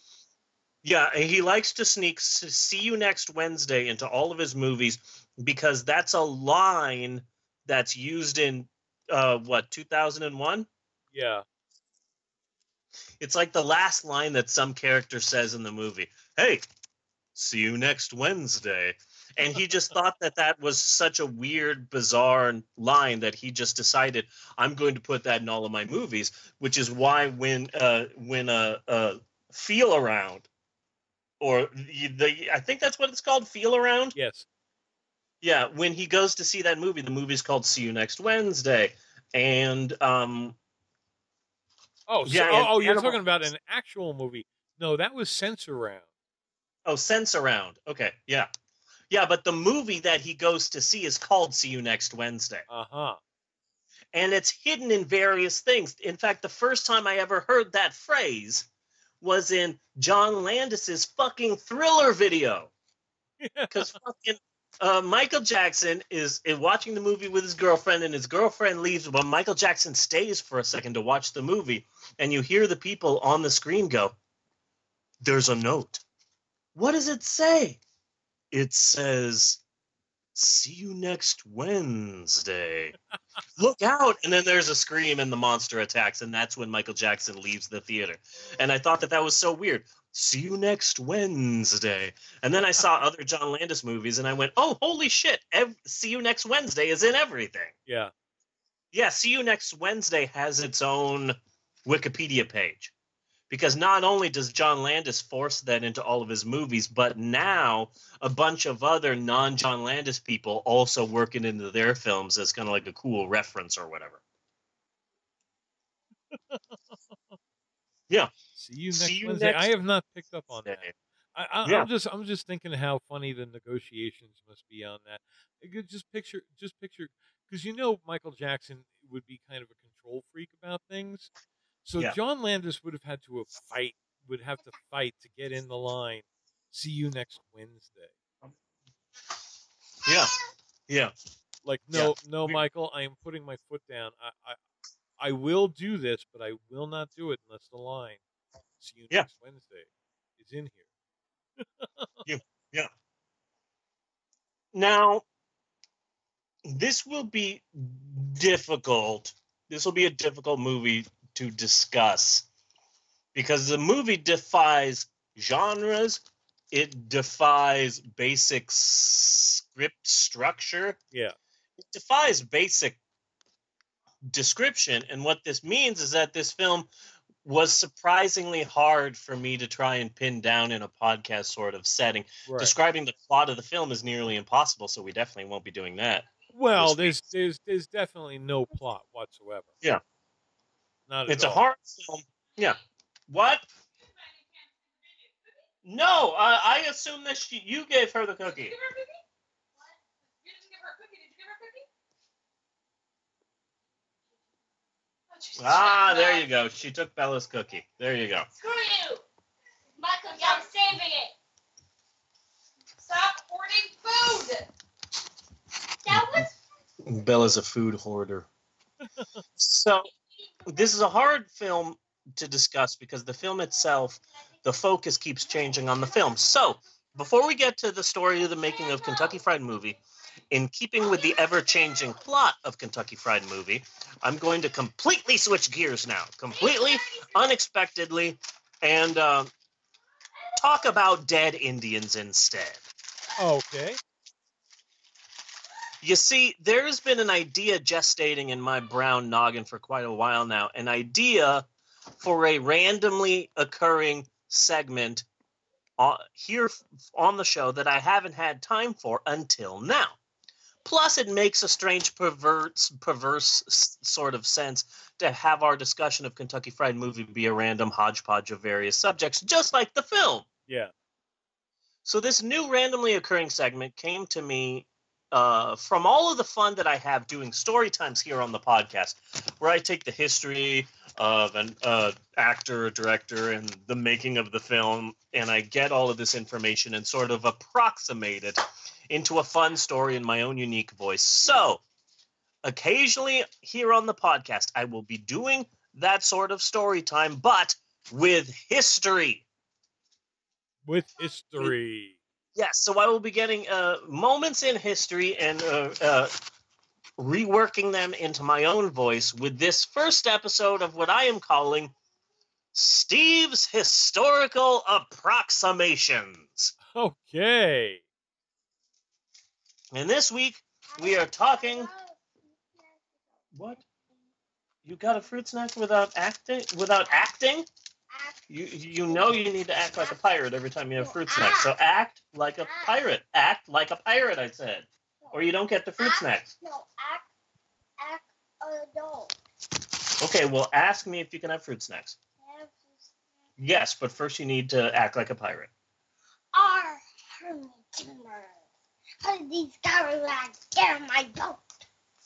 That was a really good pirate. Yes, you can eat that, but give one to Eleanor. It's called Eleanor tax. Give one of them to Eleanor, and then you can have the rest. Steve's Historical Approximations. This week, we are talking about the Osage Indian murders. Okay. You don't know about the Osage Indian murders? Kentucky Fried Movie was so funny. Go ahead. Indian murders. Kentucky Fried Movie was really funny, but we are going to be talking about the Osage Indian murders. There's a new book about the subject that just recently came out called Blood of the Flower Moon or Flower of the Blood Moon. Something about murdering flowers. So let's talk about the Osage murders. I'm surprised that this happened and not surprised that America doesn't talk about it. Because, surprise, surprise, America has a long-standing history of fucking Native Americans over. Yes. Surprise, surprise. America has a history of screwing Native Americans in the ass. You see this, Larry? It's a hobby. You see this, Larry? Unless you're watching this on TV. This is what you get, Larry. This is what you get when you find a stranger in the Alps. So the government is like, hey, Native Americans, you can't be in this land anymore because we want it. So we're going to move you to this state. And, you're going to have to walk there. We should have told you that, too. We're not giving you a ride. Just walk to this totally different state. Okay, now this is your state. Now you stay here. You know what? No, we like this state now. We're going to move you to this different piece of land. This is some really shitty land, and we don't want it. So, pick up your shit and walk to this other state. This is going to be your land now because we want that state that we gave you originally because it looks pretty. And it goes with our eyes. So walk to this other piece of land. It's really crappy. And there you go. Now this is your land. Now, ooh, wait, we like this land. Like we hated the land until we gave it to you. And now that it's yours, we totally want this land back. So here's this other bit of land. You're going to have to walk there too. So the government was doing this to the Osage Indians until eventually they gave the Osage Indians this crappy, dead, barren, lifeless land in Oklahoma. Right? Okay. So here's the shittiest land in the middle of nowhere, Oklahoma. Have fun with it. We definitely will not want the land back because it's Oklahoma and Oklahoma fucking sucks. So you know what? Here, we'll even put it in writing. Here you go. 1907. Putting this in writing. The government will not take this land from the Osages. Ha ha, burn on them. We gave them shitty land. Good luck with that, you SOBs. Signed, government. So, also in 1907, in that bit of dialogue, a really long bit of paperwork, a lot of information on it, and in there, the government gave every member of the Osage tribe 657 acres, and also each and every Osage, or it's important here, the Osage's legal heirs were given a percentage of any possible oil or natural whatever that they find on the land. Uh-huh. Yeah, like that's going to happen. Yeah. So the government signed that contract, and of course, like seconds later, they find oil. Yeah. They don't just find oil. The Osage Indians find a shit ton of oil. Like the most oil. They found all of the oil. Out of nowhere, a small Indian tribe in Oklahoma becomes like the Middle East as far as oil is concerned. It's just everywhere. And just imagine, it's crazy because, like, here's these Indians. They keep getting screwed and screwed and screwed and screwed and screwed. And then they blink and suddenly they're in a Snoop Dogg video. Just imagine these poor ass Indians, and they keep getting screwed and keep getting screwed, and they blink their eyes, and suddenly they're just rich as shit. Like literally overnight, they all have mansions and limos, and a bunch of the Osage families, they're like poor, downtrodden Native Americans, and suddenly they're like, maybe we should send Junior to school in Europe. Like literally, they blink, and suddenly they're all rich, and it's a rap video. It's 1920 now, and literally, this is fucking amazing to me. It's 1920, and literally, the Osage tribe suddenly becomes the richest people per capita in the entire world. Nice. Yeah, it's crazy. It's a crazy ass story. You think of the entire world, and the Osage Indians are the richest people. I'm not even sure if I'm pronouncing it right. I'm pretty sure Osage Indians. So, but here's another way to look at it. It's racist ass 1920s America. And you know who the richest people are in America in 1920? A small Native American tribe. You know who had a problem with that? White America.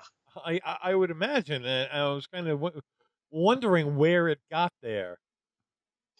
So white fucking America had a big ass problem with the richest people in America being a small Native American tribe in Oklahoma. So this is what happened, okay? This is so fucked up. So white America had a fucking problem with this. So in 1921, the fucking U.S. Congress, so fucked up. Congress passes a law. And the law is basically this. Hey, you know these Osage Indians? Yeah, they're Indians. And you know what that means? It means they're fucking stupid. Okay. So, and again, don't think that I'm I, Steve, am being racist. I'm just telling the story. Here's your water bottle, Eleanor. Everything's fine. Cool your jets. I'm not the one being racist. I am simply trying to explain how white America is being racist. I don't think these things. It's white America in 1921 who's saying these things, not me. So anyway, Congress passes a law, and the law is basically Indians are fucking stupid, and they cannot be trusted with this money. So each and every Osage Indian tribe member... Harvey! Ooh, is everything okay? Oh, the dog was just ready to launch at another dog. Jesus. That's why you should never watch Charlie Brown cartoons around your dog. Okay, sorry. It's okay. So Congress passes a law, and the law basically says Native Americans are stupid. We can't trust them with large amounts of money. So each and every Osage Indian tribe member will be assigned a guardian to look over their money until each and every Osage Indian can prove to the government that they are not stupid. Oh. And that they are capable of taking care of this money on their own, because they're Indians. Mm-hmm. So we're going to get white people in Oklahoma to take care of their money, look over their money for these Native Americans as a service to them, because Lord knows they can't be trusted with this massive amount of money. They're Indians. Yeah. So here comes white America to save you. And you know what? We're going to don't worry about your money, Osage Indians. We're going to get the nicest people in Oklahoma. We're going to get doctors and preachers and scientists, learned men, or at least people who say that they are doctors and scientists. Yes. And lawyers. People who say they are learned men, and they're going to be in charge of your money. Well, let's keep in mind that doctors and lawyers and scientists and all that were just every bit as racist as everybody else. So any of the good ones would be like, no, I'm not working with filthy savages. Yeah. So then, say the Congress is passing this law, and they're like, does anyone have any questions? Yes, you in the back. Yeah, my name is Snake. Oh, did I say Snake? I mean Dr. James Johnson. Let's say that I am taking care of these millions of dollars of an Osage Indian, and the Osage Indian is murdered. Oh, I'm sorry, accidentally passes on. What happens to that money? And the Congress said, well, that probably won't happen a lot. But if it does happen, then definitely you'll get all the money because you're a white person. And not only that, remember that law in 1907, you're a legal heir, so you would also get a huge percentage of the oil revenue. Oh. But it's okay. It's okay. That's not going to happen a lot. No. Not only that, but each and every miner in the Osage Indian tribe was assigned a legal guardian regardless of whether or not they had parents. Yay. So it's like, hey, little Johnny, your new parents are the Smiths here. But my parents are right there. Yes, well, they're Indians. We're giving you white parents now. These white parents will be taking care of you. They'll also be in charge of your money. Don't worry, though. Nothing bad's going to happen to you. You're a child. And even in 1920, bad things aren't going to happen to you. So, what happened next? The obvious happened. Yeah. From 1921 to 1925, and I want to point out here, that's not a long period of time. No. That's a small-ass period in time, 1921 to 1925. But get this. 4 years, yeah. Yeah. Get this. From 1921 to 1925, they estimate that at least 60 Osage Indians were killed. Accidentally. Via accidents or poisonings, or here's a racist excuse that some people use, bad whiskey. Bad whiskey.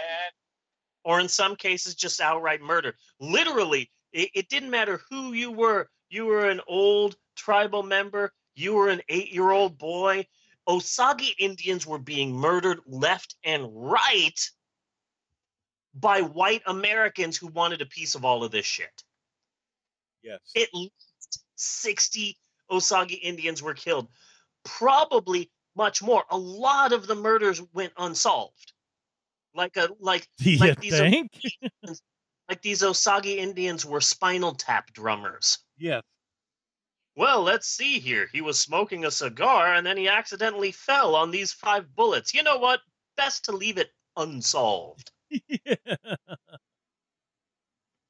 Like, really fucked up. Most of the murders went unsolved, which means, and I think this often, there's undoubtedly still some rich-ass white folks in Oklahoma that are living in a mansion somewhere in, like, Enid or Ponca City. And they live in this nice neighborhood, and you go up to them, and you're like, hey, you guys seem to be really well off. Look at that. You got, like, 8 cars and a huge lawn here that's all gated and stuff. Where'd you get your money? Oh, well, you know, just good investments and other investments that were also very good. My great-grandfather certainly didn't kill a 6-year-old Indian for it. You know, we've just been spending our money in just good investments. Yeah. In fact, sometimes I'll see some commercial on TV, and it's some like, come on down to Phil Smith Ford. Phil Smith Ford. We've got the best Ford trucks and RVs. Phil Smith Ford. Come on down this weekend. Big sale. Phil Smith Ford. Phil Smith Ford. Come on down to Phil Smith Ford. And I'm like, okay, you didn't get this car dealership because you were the smartest cookie. You know? You didn't get this massive, expensive car dealership because you went to business school. Yeah. Something tells me your past has some dead Indians in it. Yeah. Uh-huh. So, the law enforcement and police and shit couldn't solve this murder spree, or just didn't fucking feel like it. So the Osage Indian tribe went to the U.S. government, and the U.S. government turned to a brand spanking new government agency called the FBI, the FBI, I guess is what they called it back then, because it was brand new. We don't know what to call this, so we're going to have to ask the FBI for help. Yeah. Yes, Maxwell? Yes, Maxwell? You're hungry? Okay. Do you want some slap in the face? I always have some slap in the face ready for you. Let me give you a little bit of slap in the face. Slap in the face. How come you don't want any slap in the face? I want a peanut butter and jelly. You want a peanut butter and jelly slap in the face? Okay, I'll get my hand, put peanut butter on one side, jelly on the other side, and then slap in the face, slap in the face, slap in the face. That definitely put me on a government watch list. Just FYI. I'll make you a sandwich right after I finish talking about dead Indians, okay? Okay. So they go to the Fabai, and specifically, they go to the very young head of the Fabai at the time, 21-year-old future crossdresser J. Edgar Hoover. Yes. He's heading the FBI. He's only 21 freaking years old, and he's in charge of solving the Osage Indian murders. Goddamn, when I was 21 years old, you know what I was doing? Neither do I. I was way too drunk Yes. to remember anything that happened at all. What are you saying, Maxwell? What, Maxwell? Oh, Native American. Native American. I will make you a peanut butter and jelly sandwich as soon as I'm done talking about murdered Native Americans. Okay? Oh, wait. Come over here again. Come over here and say Native Americans. Native Americans. Exactly. I said that perfectly. Thank you, Maxwell. That's why we talked about squirrel washing today on the show. So, 21-year-old future crossdresser J. Edgar Hoover really wants to impress folks. So he got a team together, including I'm happy to hear this. He had a Native American already in the FBI. Like the only Native American in the entire U.S. government, and he's like, we need to go undercover. So literally, J. Edgar Hoover's folks went undercover in the Osage Indian tribe for 2 years. This is, if it wouldn't seem racist, this is definitely a Leonardo DiCaprio film. Yes. Just closing my eyes and picturing Leonardo DiCaprio. Not as J. Edgar Hoover, he's already done that, but as the Native American who goes undercover. Yes, in buckskins with a lot of fringe. Yeah. Yeah. So they go undercover for 2 years and they discover a secret crime ring led by a very popular and successful rancher in the area named William Hale. They called him the King of Osage Hills, and everybody loved him. And as it turns out, he was busy collecting dead Native Americans' oil rights like they were fucking Pokemon. And he had an army of unsavory types that he would send out and kill all these Native Americans and then bring him the oil rights, and he was just growing his fortune. Yeah. So he was taken down. And there was a trial. There's a really sad, messed up part where the media is like, yes, these men who killed the Osage Indians are going on trial. Good luck, though. Good luck finding a jury of 12 white people who will actually say, you did a bad thing by killing Indians. Like, oh, that's fucked up. But they were taken down, and people went to jail, and then that's when America was like, you know what? I'm so happy that they caught the Osage Indian murders. They solved one big part of it. They didn't solve all of them, and there are still people to this day, and the book deals with some of that. There are people who are like, I'm a 55-year-old journalist, and I've worked really hard, and you know what? I'm going to look back into my past. Holy shit, my father killed someone. Oh my God, my father killed someone. That's how he got all that money. But I'm also thinking. So I'm also thinking that you kill a couple of Indians to get their oil wells.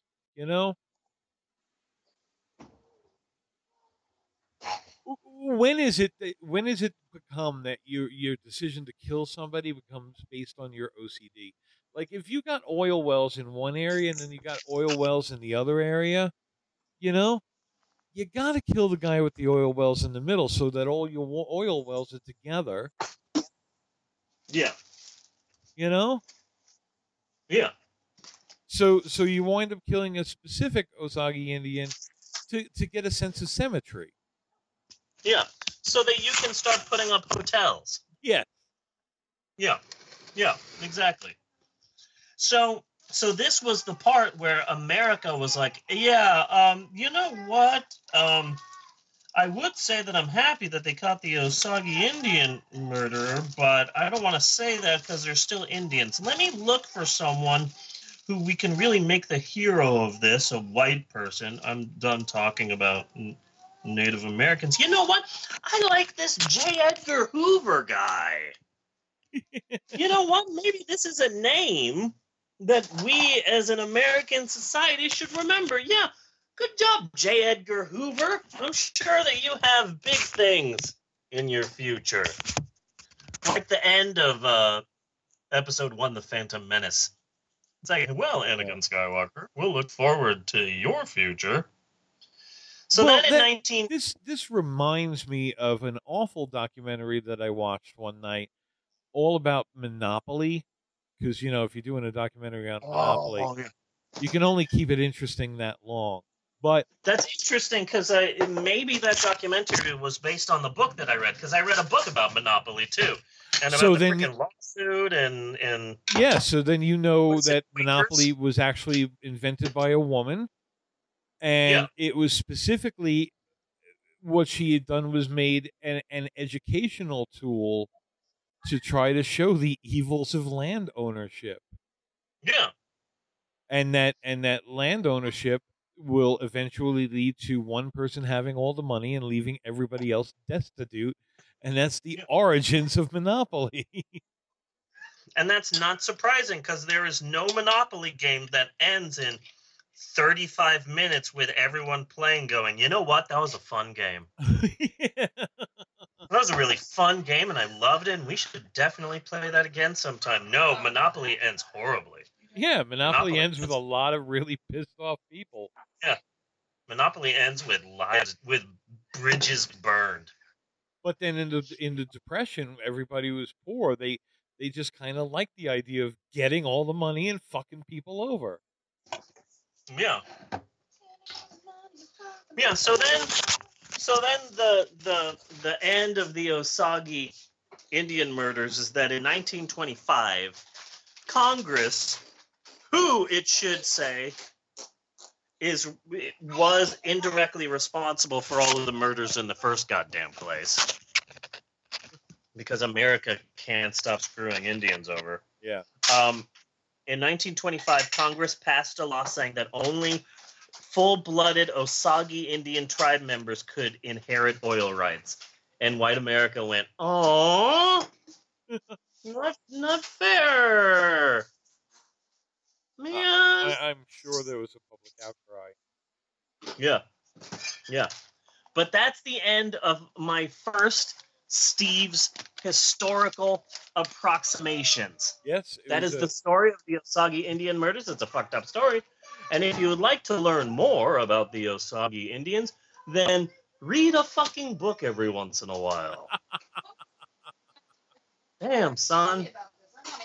America's fucked up. Yeah, what were you were telling me about something, and I already had in my mind the idea for Steve's historical approximations.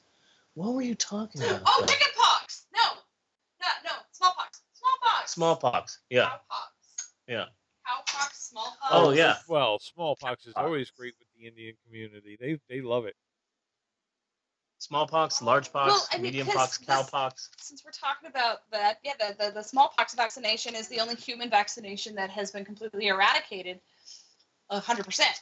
Yeah. And the man that was responsible for this, he was researching and finding that cow milkmaids, they never got smallpox, ever.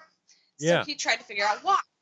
Well, it turns out that they would milk the cows, and the cows would have this, what would be called cowpox, on their udders. And so he hypothesized that they don't get it because they have a variation of it already in their system to protect them. They have an immunity. Yeah. So he decided to test this theory on his children. Yeah. He scraped off these scabs. He smashed them up and put a little bit of water in them, cut his children, and smashed these cowpox into their system. Emerald's face is just priceless here in a way that I can't describe. This is one reason why we have a whole ethics board. Yeah.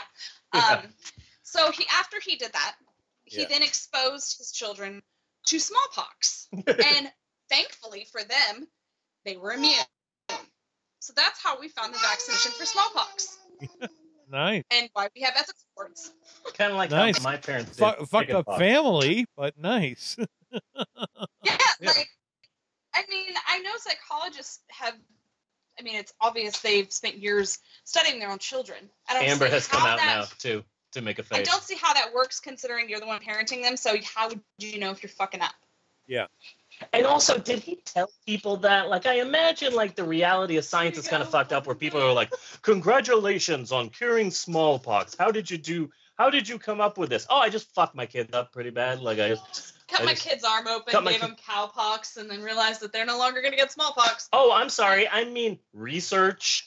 I mean, Oh, I did it just hitting the books. Like, I imagine there's a lot of stories like that. So, how did you solve this disease? Oh, I did a ton of really fucked up shit to bunny rabbits. Well, I don't understand why people take psychologists' research on their own children for absolute, considering you're studying your own children, so you can alter any of those elements, any of those variables at any time because you're the parent and the researcher. Yeah. That reminds me of when I was in college, and you had to take core classes, and one of them, you would have to take some kind of. You wound up having to take psychology, and in psychology, you had to get additional credits by being subjects in other people's experiments, which was kind of fucked up. So That's weird. I had taken this experiment. Don't know why. Don't remember what anything said or if the descriptions or anything like that. But it's like 8:00 at night, and it's in a kind of abandoned part of the campus. Okay. Were you flatlined? I thought I was gonna be, and there was like nobody in this building. It was like dead quiet, and it was dark in the building. And then up on the 3rd floor was where I was supposed to be, and it was like just this dude's apartment. Okay. And I'm like, yeah, I'm here for the experiment. And he's like, oh, okay, come here. And he sits me down and puts my hand in a bucket of ice. And then he sits down in front of me and looks at me. And I'm like, okay, what am I supposed to do? He's like, I can't tell you. Well, how long am I supposed to hold my hand in this bucket of ice? It's like, I can't tell you. It's like, well, I think I'm done then. And I left. And he said, thank you. What the hell? I was like, He Titanic you. huh? That's funny. He Titanic you. It's a game we used to play when we were drinking in California. You'd stick your hand in the ice chest. Yeah. Where, the ice has inevitably started to melt and it's freezing cold, and you see how long you can hold your hand down there. Yeah. Well, he tried. He tried, but I'm not stupid, so I left. Nice. I saw a Titanic documentary once where they talked about how the survivors described being in the water as having your entire body in a bucket of ice. I can only imagine that this experiment he was trying to find exactly how long it takes on average for a human to get a fucking clue. Yeah. Yeah. I mean, how long do people sit there? Yeah. With their hand in a bucket of ice. Yeah. I might have another Steve's historical approximations for next week, or I might cool. not. We're gonna see. We're gonna see how it goes. Anyway, the Osage Indian murders is a really fucked up part of American history. That is fucked up. The U.S. government is directly responsible for like at least 60 murders. Yeah. You know, like, goddamn. You know what? Build as many casinos as you want. Yes, which makes it makes it Indian Native Americans can do whatever they want as long as I care. Yeah. The only problem is that there are a lot of people opening casinos that are not Native American, like at all.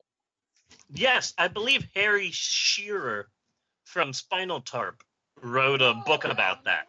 Yeah. And it was a book about a small town, and the small town was failing and had no revenue, so they decided to make up an Indian tribe. Yeah. That they discovered, and like, oh yeah, so we're all related to Indians, and so we're going to build this big casino. Mm-hmm. It was funny, if I remember correctly. It was short but funny. I don't know if it's even in print anymore, but yeah.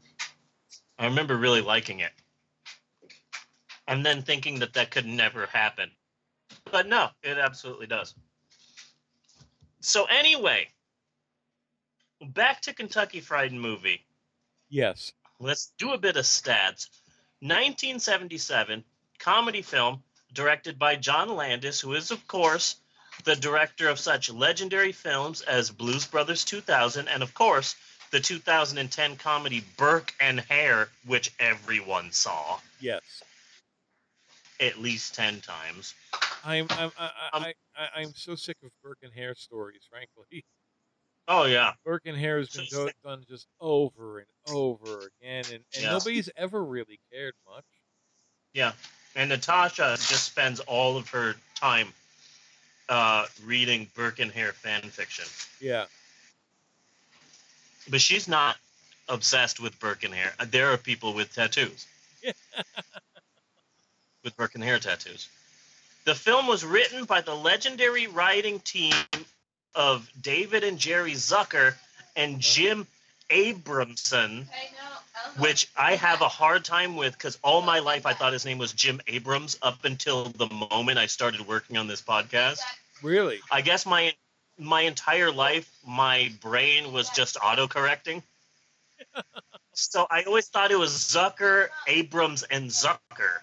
Yeah. Not Zucker, Abramson and Zucker. So I'm having a hard time even just talking about this because my brain is like, no.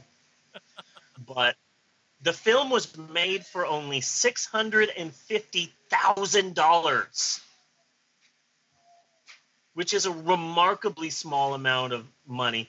And the film made over $7 million. The film was such a success that the team was given free rein for their next film, Airplane. So interestingly, Zucker, Abramson, and Zucker met in college, specifically the University of Wisconsin-Madison, which is also where The Onion was founded, by the way. Nice. When I started work at the bookstore in Sacramento, California, we carried the Onion newspaper, which used to come from the Madison, Wisconsin, which is where the Onion was founded, and it had Madison, Wisconsin ads and Madison, Wisconsin stories, and literally there was a period in time when I lived in Sacramento, California, that I wanted nothing more than to move to Madison, Wisconsin.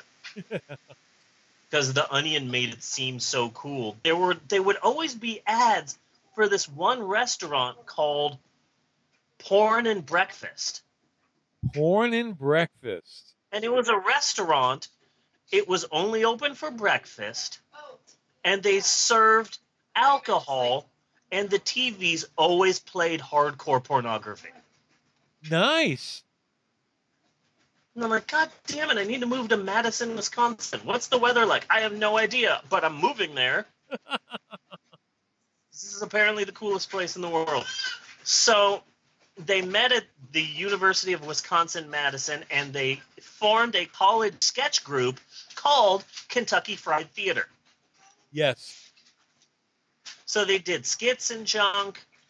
They got their best skits and whatnot together, and they used that as the basis for an idea for a movie that they had. They did the rounds of the Hollywood movie studios, and they all said no because they all said, hey, no one wants to see a movie of just sketches.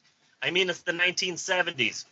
Where's the crime and violence and corrupt cops and nudity and car chases and devil worship and anti-heroes? That's the 70s. No one in this film has sideburns. So Zucker, Abramson, and Zucker decided to make the movie on their own. And that's when apparently some uppity-up real estate magnate, rich millionaire guy said, hell, I'll finance your film. Just show me a script. So they quickly wrote an actual script, and the real estate guy read it and said, yeah, no. So that eventually fell through. So that's when they officially said, fuck it, we're making this movie ourselves. So they raised $35,000, and they made a 10-minute version of the film just with some fake movie previews and some fake commercials. And they went through the studio system yet again to shop it around. This time they said, yeah, we already know you said no, but check it out. We got 10 minutes of the movie. And yet again, every movie studio said, hell no. Sure, it's funny, but Again, this is just a movie made of sketches. Nobody wants that. It's the 70s. But the writing team were so super goddamn confident that their movie was just fucking hilarious that they kept shopping it around to alternate places, and they got the film in the hands of a movie producer. A movie distributor, and it was his job to just distribute movies to various theaters across America. And the guy said, "Yeah, this looks kind of funny, but what, you want me to invest in the film? I don't know if I can do that. I don't know if people will watch this. It's just a film of sketches. They don't do that sort of film now." So the Zucker ZAZ said, "How about this? You get this movie. It's 10 minutes long. It's a tiny short. You show that before some of your feature films at your theaters and see what the audience thinks." Nice plan. Yeah, so the movie producer's like, "Yeah, you know what, whatever. You got moxie, kid. It's the 70s. I'm definitely smoking a cigar." So he puts the 10-minute short in front of some of his feature films, and he did it, and people were literally on the floor laughing. People were literally on the floor laughing their asses off. So the movie exhibitor, whose name is Kim Jorgensen, do you know that Kim Jorgensen freak? He, she, it's in Variety. Some producer's making a biopic. So he said, "Okay, I'll give you some money. I can't get all of the money, but God damn it, this is funny. You know what? Let me talk to some of my exhibitor friends." So he and a bunch of his exhibitor BFFs put all the money together, and together those movie exhibitors gave ZAZ the $650K for the movie, and boom, the rest is history. See you next Wednesday. And that's the story of Kentucky Fried Movie. There's a lot of skits and a lot of humor here, but I'd like to single out two honorable mentions. I'm going to look around to see if anyone's paying attention. Okay, two of the girls are here, but they're teens. I'm sure this will be fine. Pointing out two of the honorable mentions from this film. Number one, of course, is what could be considered the feature film. It's the longest bit. It's called A Fistful of Yen, and god damn it, it's so fucking perfect. It is so good. Well, first, throughout the movie, the comedy is just so fast. You know? Yes. And then comes quick. When you get to A Fistful of Yen, it is such a perfect parody. Yeah. You know? Just I love this whole fucking movie. And I love that parody, but one of the main reasons why I love the parody is because of just how obsessed I have been in the past with fucking Enter the Dragon. Enter the Dragon is such a good movie, and this movie does such a good job of parodying it. It's just so fucking perfect. Mm-hmm. You know? So, it's but like, I was happy. It's almost beat for beat. Yeah. But I'm happy to see that I didn't tell my wife what movie we were doing, and she didn't watch the movie, but I was watching it, and she came home from school. She saw what I was watching, and she said, "What are you watching?" Like off the side of, she wasn't paying attention. But then she started watching what I was watching, and she's like, "Oh my God, that's fucking hilarious. What are you watching?" Like, now she meant it, Yeah. And I tried to explain it to her, but she thought it was hilarious, and she didn't know Enter the Dragon. She's never seen a Bruce Lee movie, and she thought it was fucking hilarious. So that made me happy. So that's one honorable mention. The other honorable mention I'd like to give is to what has been for so long my favorite part of the movie, the fake preview for Catholic high school girls in trouble. Yes. Because I discovered this movie, Kentucky Fried Movie. I discovered it when I was like 11 or 12. During that period in time where you want porn, but porn doesn't exist for you. Yeah. you know, maybe your dad's got a Playboy somewhere, but just porn doesn't exist for you. Bella has headphones on? Okay, yes, good. So I discovered this movie. You know, it's playing on HBO or Showtime or Skinamax, you know, Yeah. at like 10 or 11 o'clock, and it did its job for me. You know, like there's a shower scene in that, and that was exactly what I needed at that period of time in my the life. shower scene was awesome.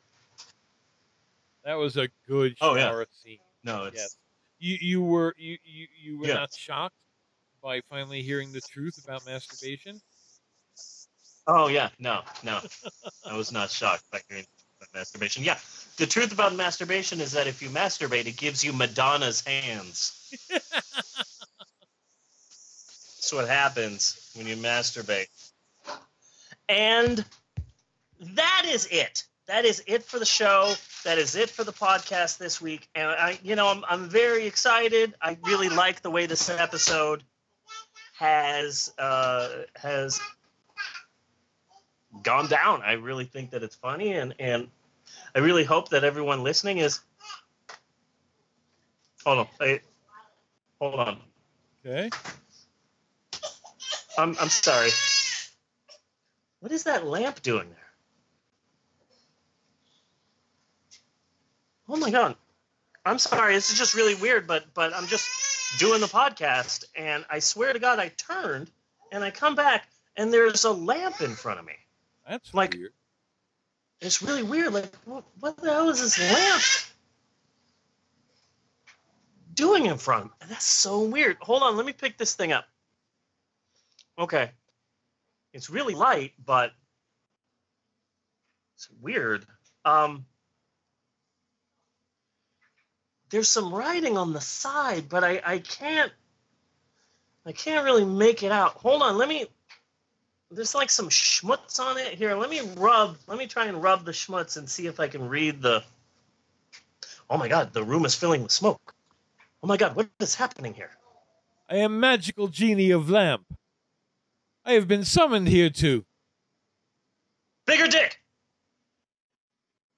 Bigger dick! Bigger dick! Bigger dick! One wish. The only wish I have. Bigger dick. Yes.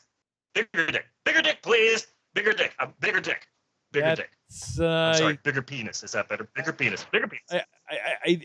I didn't even get through my spiel about the whole 3 wishes things and the rules and the stuff. You don't need to do that. You don't need to do any of that. No, it's fine. I understand it. I've seen movies before, Aladdin, yada, yada, yada. I don't need 3 wishes. You don't need to tell me the rules. I have one wish, and that's it. Bigger penis. I'm not saying big penis. Note that I'm not saying big penis. I'm just saying bigger penis. I've got pretty okay penis, but I want like a John Holmes is what I'm looking for. Like a John Holmes, but maybe like the size. Not just length, like, okay, sure, length, John Holmes, but like girth, like thickness. I'm thinking like a tall boy of Mickey's, or maybe not Mickey's. Maybe like it can be any alcohol. It doesn't matter what the beer is. I'm just saying like thickness, like soda can. But then length, John Holmes. That's what I want right there. Boom, bigger penis. I just one wish. You can give the other wishes away to like charity or whatever. Just one wish. Boom, bigger penis. I mean, you can do it, right? I mean, well, you can give me that, right? I mean, you're. Of course, I could do it. I am a genie. I can do anything. It's just. Yes. Okay. It feels weird. I feel cheap. Okay. Well, look, I sorry if you're uncomfortable with this, but. You know, I'd hate to pull the I'd like to speak to your manager card on you, but you're my genie. You're my genie, and I have one wish, bigger penis, and this is the one wish I want. I'm sorry you feel weird about it, but this is my one wish, and you just need to give it to me, bigger penis. Boom, bigger penis. Okay, I'm ready. Bigger penis. Fine. I'll do it. Okay. All right. Okay. I'm ready. Okay. Yes, I'm ready. Give it to me. Give it to me. I'm ready. Oh, yes. Okay. Bring it. Boom. Sala. You know what? No. I refuse to take part in this. God damn it! I one wish. I have one wish. I'm not asking for like more wishes. I'm not asking for like all the money in Tucson, Arizona. I'm just asking one wish. I just want a bigger penis. I just want a bigger penis. Do you understand the concentration it takes to be able to perform magic of this magnitude?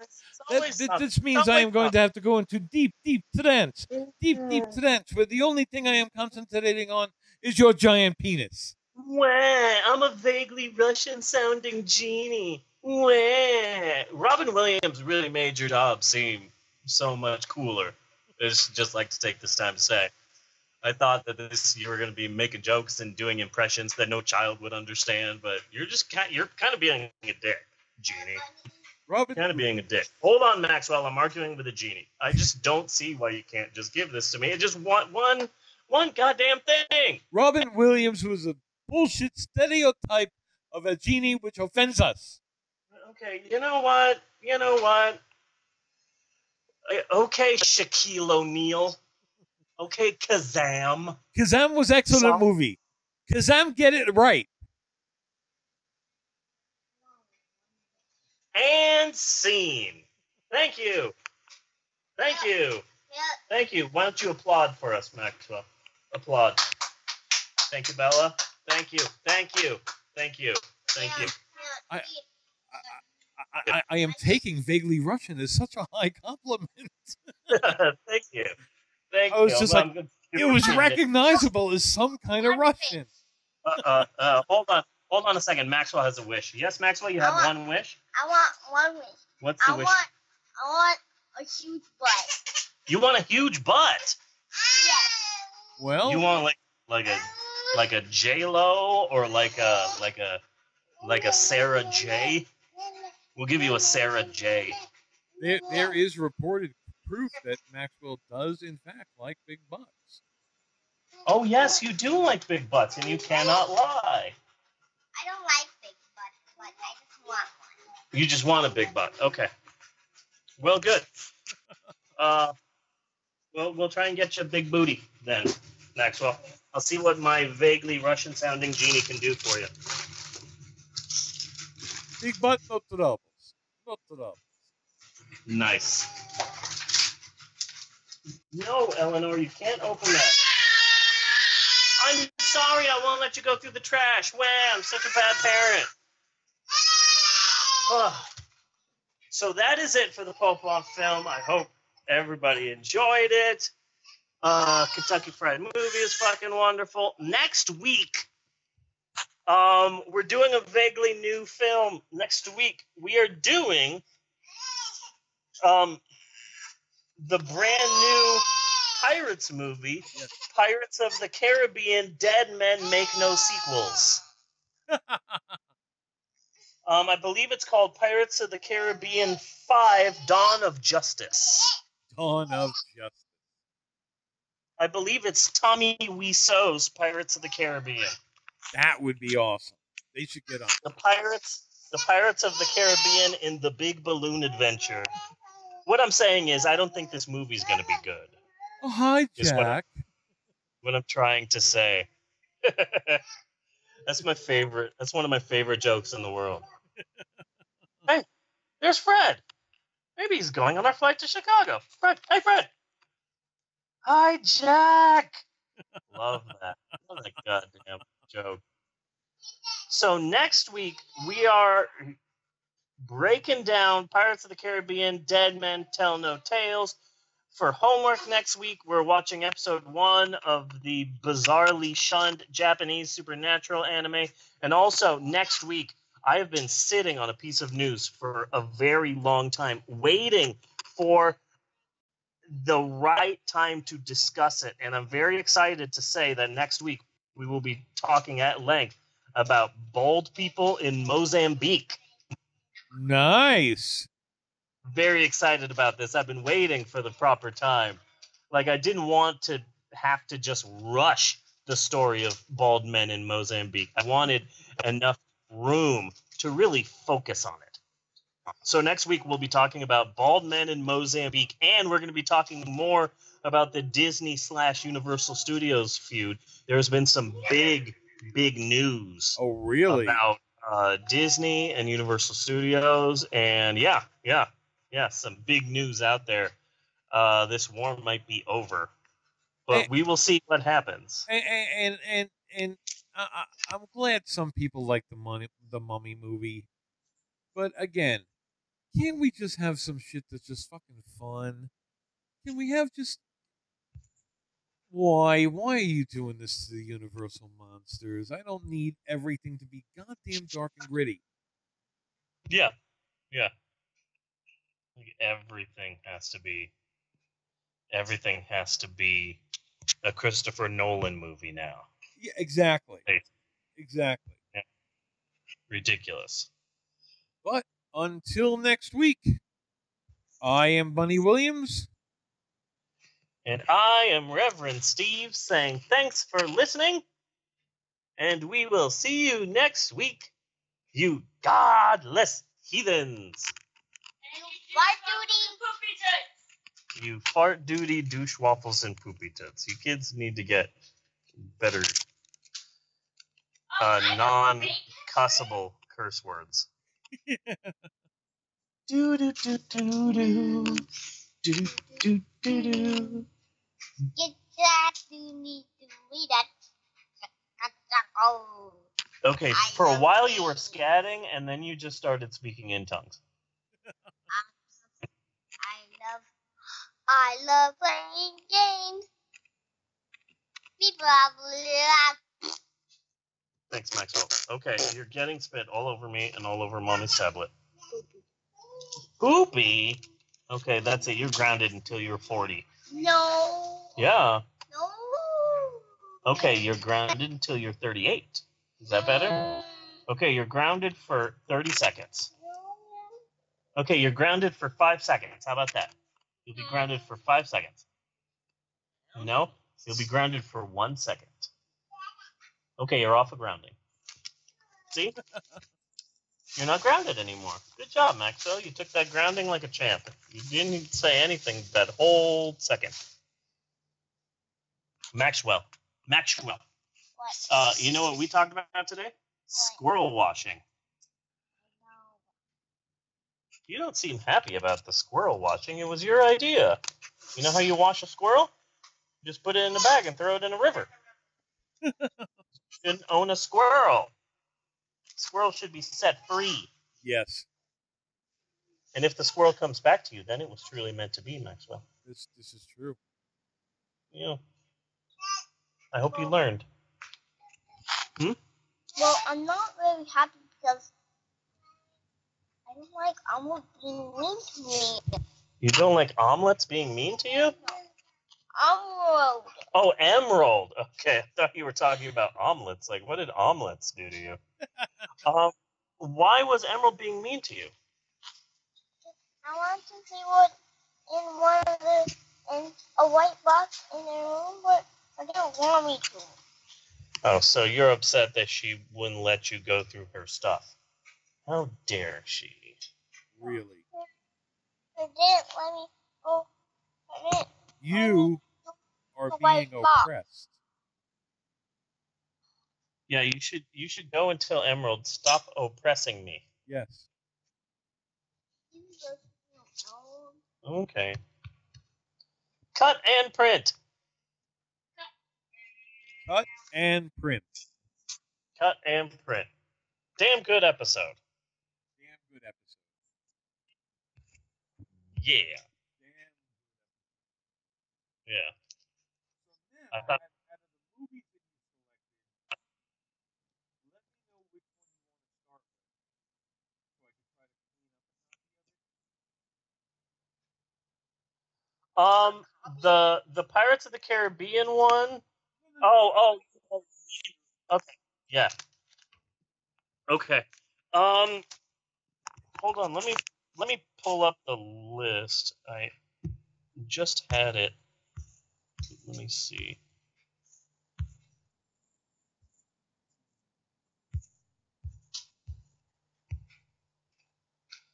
Um.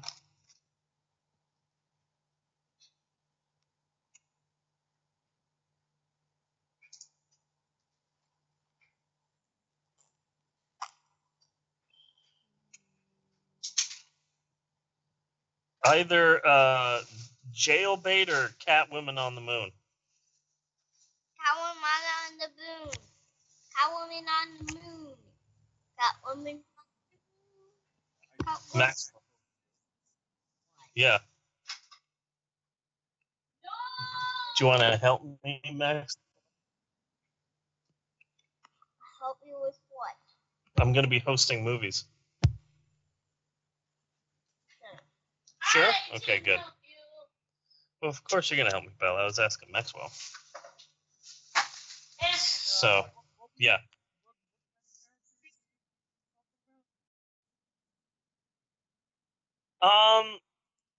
I had an idea for a movie hosting show. It was basically a parody of a sitcom. It was like Mr. Movies Drive-In Theater. And it was basically just a guy sitting on the couch making fun of movies, but everything else was like a sitcom. But he was the only one who thought he was in a sitcom. Everybody else was normal. And so he gets a knock on the door. That's probably my wacky neighbor, Gary. Hey, Gary, what are you up to? Some shenanigans? No, I was just wanting to borrow that movie. Okay, don't get into any trouble. Okay, whatever. Man, you're weird. Hey, you want to watch this week's movie? Okay, what's it called? Catwoman on the... Okay, can you just speak normally, please? This is really starting to annoy me. But yeah, he was the only one who was in the sitcom. Oh, okay. Yeah. For a while, I was going to do it as a television show at Arizona State University, but yeah, they changed like presidents, so I wasn't able to. I couldn't get the new guy to back me up on this. Oh. Yeah. But I'm hoping to do some sort of different version of that. Yeah. You okay, Bella? Did you hurt yourself? Did someone kick you in the balls? Oh, your hand. I thought somebody kicked her in the balls. Nobody kicked her in the balls. So how it's working out tonight is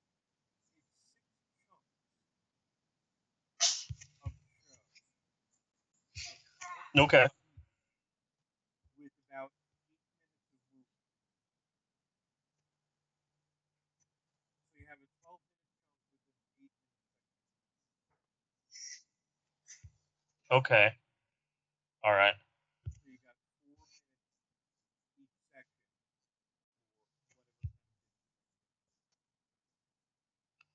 Okay, that I can work with. That I can definitely work with.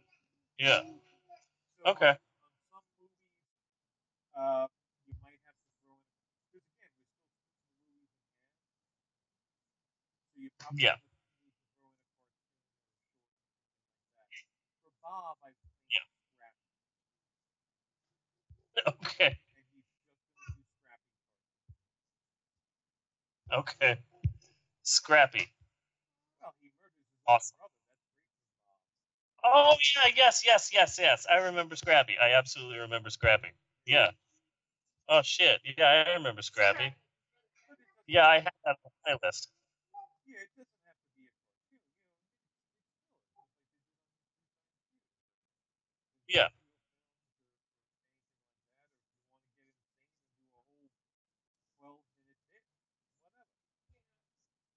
Yeah. Alrighty. Alright, man. I will talk to you next week. Alrighty. It might not. I might not be able to do the Facebook post until tomorrow, but yeah, I'll. Yeah, that's a good plan. Alrighty. Well, then that makes it a little bit better. Alrighty. You too. You do. Bye. You do.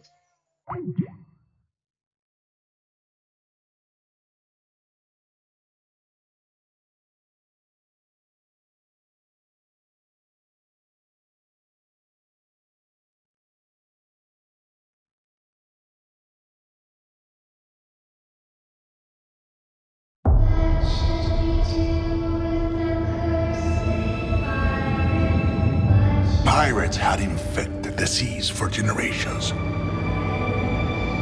So I vowed to eliminate them all. And then there was this boy, Jack Sparrow. Follow him in! He took everything from me and filled me with rage.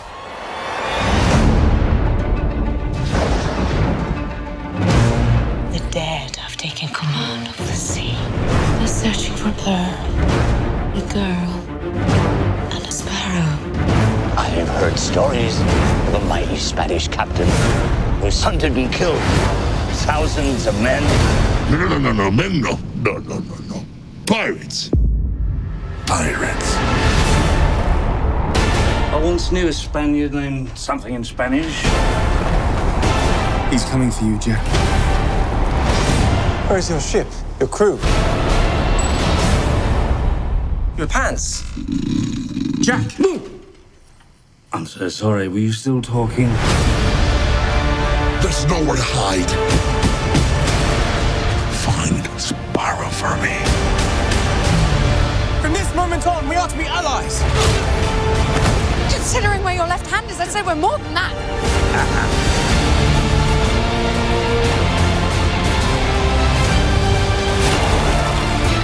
Oh, monkey. I'm not looking for trouble. What a horrible way to live. You will pay for what you did to me.